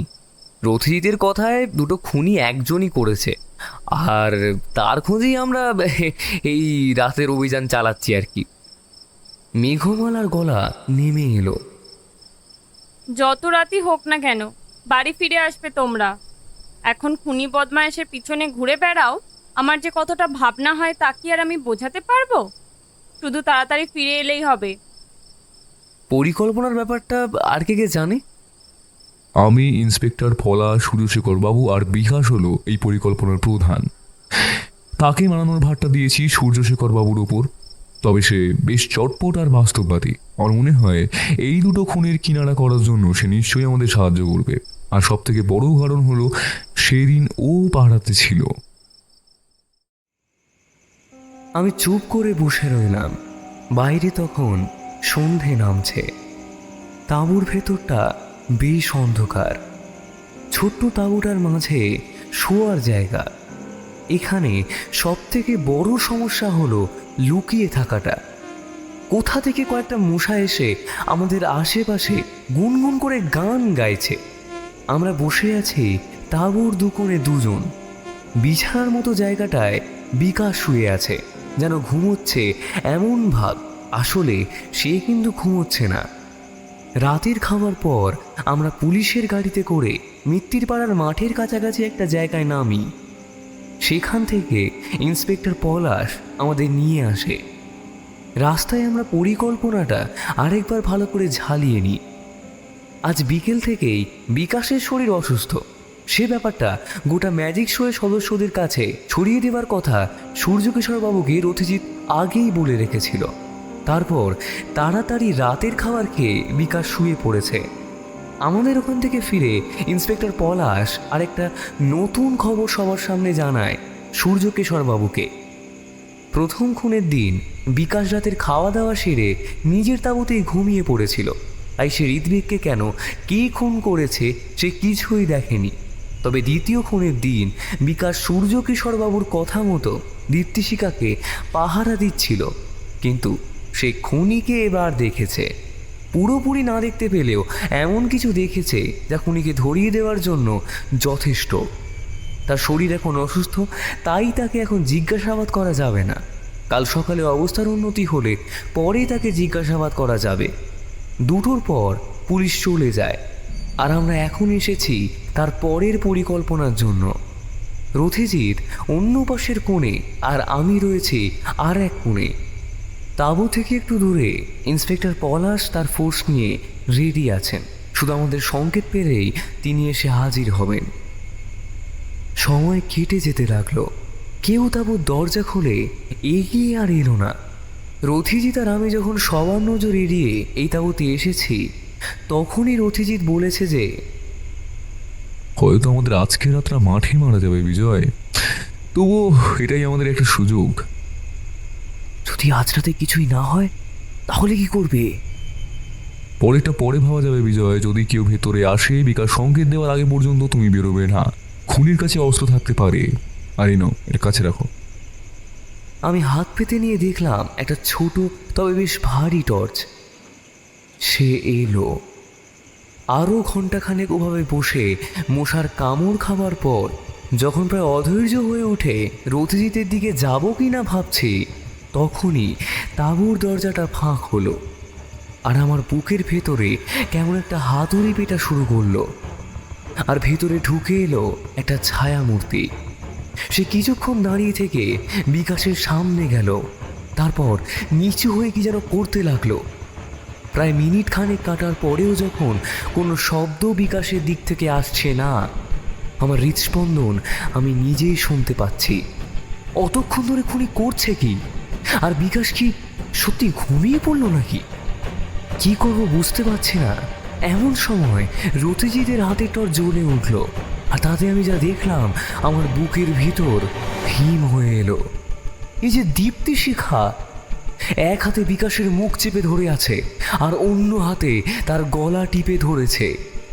দীপ্তিশিখা হাঁটুটা দিয়ে বিকাশের বুকের কাছে চেপে বাম হাত দিয়ে হাত দুটো চেপে ধরে গলায় ছুরি ধরে আছে, যাতে সে চিৎকার করতে না পারে। রথিজিৎ চিৎকার করে উঠল, বিজয়! আমি সাথে সাথেই আমার হাতের টর্চটা ছুঁড়ে দিলাম দীপ্তিশিখার ডান হাত লক্ষ্য করে। টর্চটা ছোট হলেও বেশ ভারী। আঘাত লাগতেই দীপ্তিশিখার হাত থেকে ছুরিটা পড়ে গেল। রথিজিৎ তাড়াতাড়ি এসে বন্দুকটা তার মাথার কাছে ধরে বলল, নড়ার চেষ্টা করবে না, করলে কিন্তু মাথার খুলি উড়িয়ে দেব। ইন্সপেক্টর পলাশ সাথে সাথে তার পুলিশ বাহিনী নিয়ে হাজির। এরপর একটা মহিলা পুলিশের কাছে দীপ্তিশিখাকে দিয়ে দিল। সে একটা ক্রুদ্ধ দৃষ্টিতে তাকিয়ে রইল রথিজিতের দিকে। বিজয়, যাও তামুল বাড়ি গিয়ে দুবার টর্চ আলো দেখাও, তারপর এসে বিকাশকে দেখো। এসে বিকাশকে তুলতেই দেখলাম তার বড় বড় নিঃশ্বাস পড়ছে। বিকাশ, আপনি ঠিক আছেন তো? বিকাশ মাথা নাড়ালো। এতক্ষণে সে উঠে বসেছে। দীপ্তিশিখার দিকে ফ্যাল ফ্যাল করে তাকিয়ে বলল, ম্যাডাম আপনি? হ্যাঁ দীপ্তিশিখা, এই দুটো খুন আর বিকাশকে খুনের চেষ্টা, এই কয়েকটা কারণেই যথেষ্ট তাকে ফাঁসির দড়িতে ঝোলানোর জন্য। আমরা সবাই এখন ম্যাজিক শোয়ের বড় তাঁবুতে বসে। দুজন কনস্টেবল দীপ্তিশিখার হাতে হাতকড়া পরিয়ে তাকে একপাশে বসিয়ে রেখেছে। বাকি সবাই গ্যালারির মতো জায়গাটায় বসেছে। রথিজিতের কথা শুনে সূর্যকিশোরবাবু বললেন, কিন্তু শিখা কেন তাকে খুন করতে যাবে? প্রেম সূর্যশেখর বাবু, প্রেম। কই, এত বছর ধরে তো এই সব ব্যাপারে কিছু শুনিনি। সব প্রেম কিংবা বলা ভালোবাসা কি আর এক ধরনের হয়? দীপ্তিশিখার ভালোবাসা ছিল নীরব। একটা বয়সের পর থেকেই দীপ্তিশিখা হৃদবেগকে ভালো লাগতে শুরু করে আর তারপর ভালোবেসে ফেলে। তার সাথে ম্যাজিক ট্রিক অভ্যাস করা থেকে শুরু করে তার পাশে থাকা সাহায্য করা, এইগুলো দীপ্তিশিখা সবসময় করে এসেছে। এইগুলো আমি এখানকার অনেকের কাছেই শুনেছি, তবে তখন সন্দেহ হয়নি। সূর্যকিশোর বাবু আপনাদের দুজনকে একসাথে বড় করেছেন, তারা একসাথে থাকবে, একে অপরকে সাহায্য করবে, এটাই স্বাভাবিক। দীপ্তিশিখার ওপর প্রথম সন্দেহ হয় অনেক পরে। প্রথম খুনের পরে সূর্যকিশোর বাবু আমার কাছে সাহায্যের জন্য এলেও তিনি ব্যাপারটা গোপন রাখতে চান। কিন্তু পরে যখন রঞ্জিত বাবুও বলেন যে পুলিশি ঝামেলা হলে ম্যাজিক শো বন্ধ হয়ে যাবে, তখন আমি বুঝতে পারি একজনের জন্য তিনি অনেকের সমস্যা করতে চাইছেন না। আঁখির সাথে কথা বলে জানতে পারি সে হৃদবেগকে ভালোবাসে। আমার প্রথম সন্দেহ হয় আঁখির ওপর, আর হৃদবেগের সাথে শেষবারের মতো দেখা তারই হয়েছে। আঁখি অবাক হয়ে বলল, সন্দেহ? কিন্তু আমি তো আপনাকে সবই বলেছিলাম, আর চিঠির ব্যাপারটা তো আমি তার জন্য দুঃখিত আঁখি। আসলে কেসের ব্যাপারে আমার সবাইকে সন্দেহ করতে হয়, আর তোমার কাছে কারণ আর সময় দুটোই ছিল। আঁখি আর কিছু বলল না। এবার সমস্যা হলো খুনটা হয়েছে তাঁবুতে। আশেপাশে এত তাঁবু, একটা মানুষকে ধারালো ছুরি দিয়ে খুন করলে তার গলা থেকে আওয়াজ না বেরোলেও সে হাত পা ছুঁড়ে নিজেকে বাঁচানোর চেষ্টা করবে। তাহলে কেন সে বাঁচার চেষ্টা করলো না? অবশ্যই করেছিল, আর তার দাগ দীপ্তিশিখার হাতে আছে। আমরা সবাই দীপ্তিশিখার হাতের দিকে তাকালাম, দেখলাম তার হাতে আঁচড়ের দাগ। আসলে খুনটা তাঁবুতে হয়নি, হয়েছে বাইরে। আঁখির কাছ থেকে আমি জানতে পারি হৃদবেগ সেদিন রাতের বাইরে বসে থাকার সময় একটু মন মরা ছিল, কিন্তু তার কারণ সে আঁখিকেও বলতে পারেনি। অথচ বাকি সবাই বলছে হৃদবেগ বেশ প্রাণোচ্ছল একজন মানুষ। তার মানে এমন একটা ব্যাপার তাকে মন মরা করেছিল যে সে তা কাউকে বলতে পারছিল না। আমি আন্দাজ করেছিলাম কাছের কারোর কাছ থেকে সে বেশ আঘাত পেয়েছে।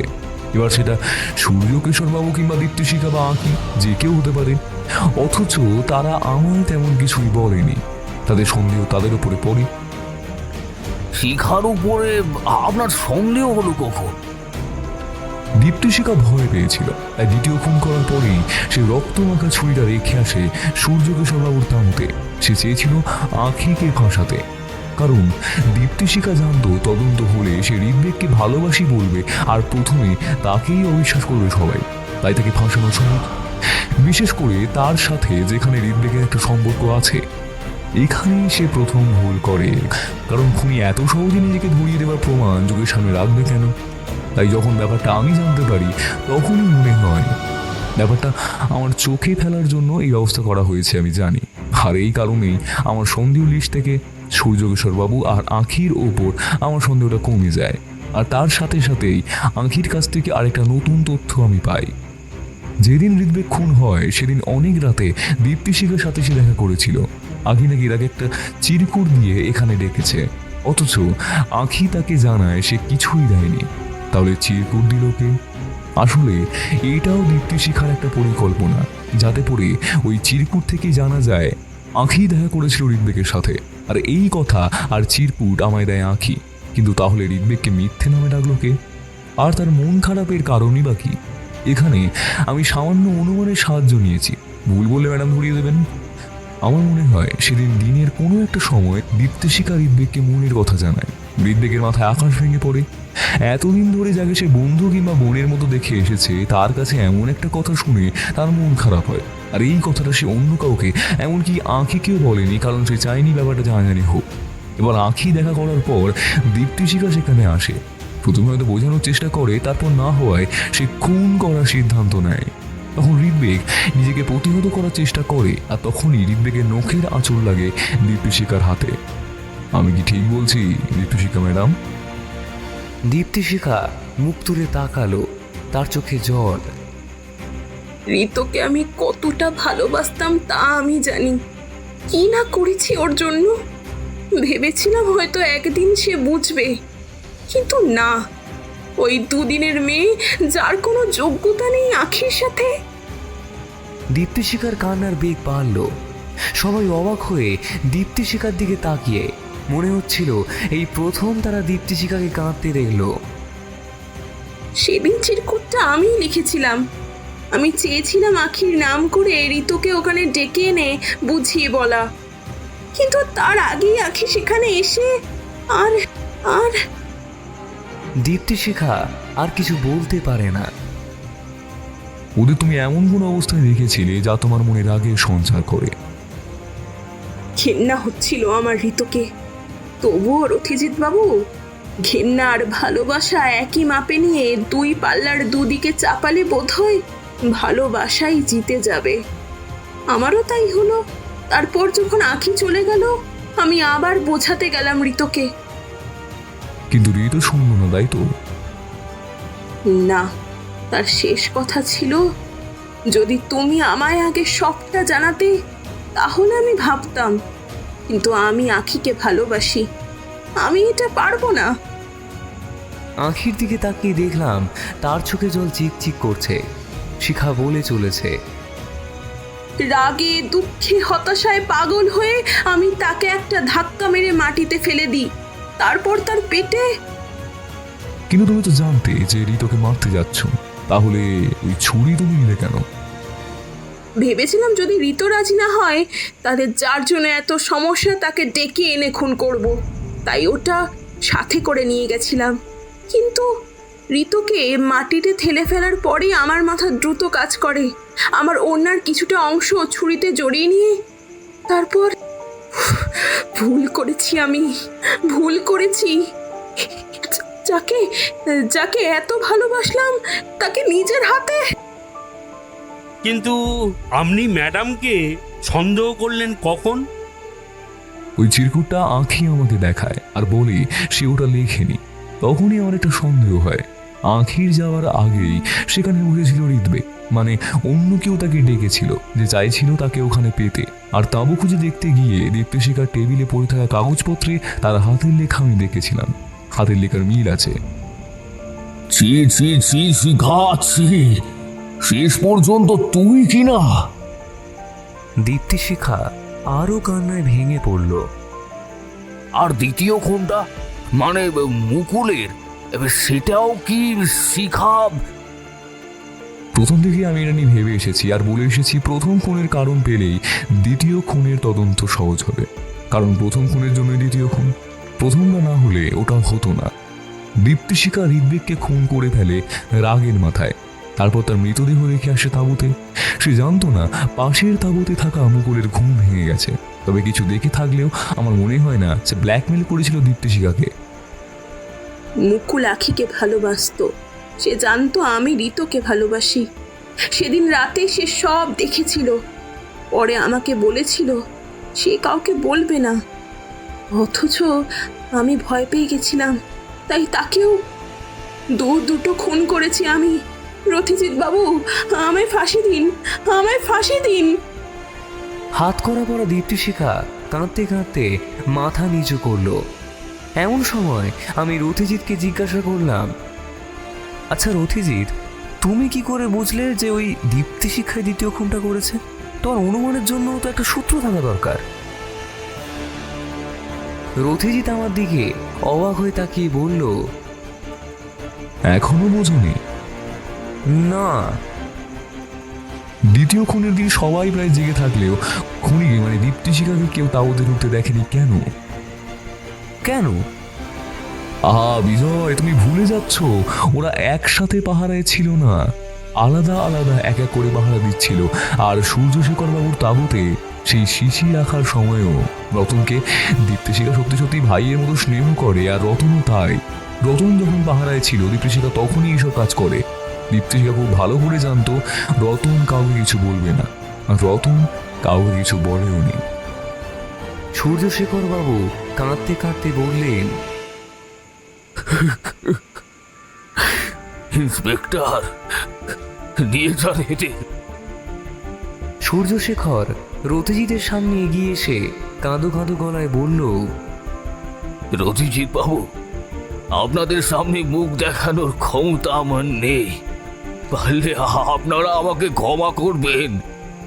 শেষ পর্যন্ত কিনা আমার মেয়ে। সূর্যকিশোর বাবু অঝরে কাঁদতে শুরু করলেন। সূর্যশেখর বাবু নিজেকে সামলান। জানি আপনার যা ক্ষতি হয়ে গেছে তা অপূরণীয়। আপনার মন অনেক বড়, সবার কথা আপনি ভাবেন। আপনার মতো প্রতিভাদের হারিয়ে যেতে দেবেন না। আশা রাখি সবটা ঠিক হবে। আমি কিছুক্ষণ চুপ করে থেকে বললাম, শুধু রাগের কারণে নয়, ভালোবাসার কারণেও তাহলে খুন হতে পারে। রথিজিৎ হাসল।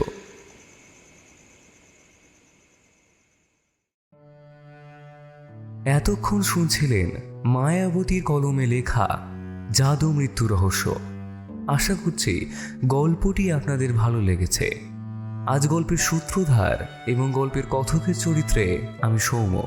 গল্পের অন্যান্য চরিত্রে সন্দীপ সিনিয়র, সন্দীপ জুনিয়র, সংগীতা, আগ্রাজ, এডিভি রাজ, দিব্যেন্দু, রাজশ্রী, ঈশিতা, তমাল এবং ইন্দ্রাণী। গল্পটি ভালো লাগলে অবশ্যই একটি লাইক করে দেবেন এবং কমেন্ট করে জানাবেন আপনাদের কেমন লেগেছে। আর অবশ্যই একটি শেয়ার করে দেবেন। তাহলে আজ আসি, দেখা হচ্ছে পরের গল্পে। ধন্যবাদ।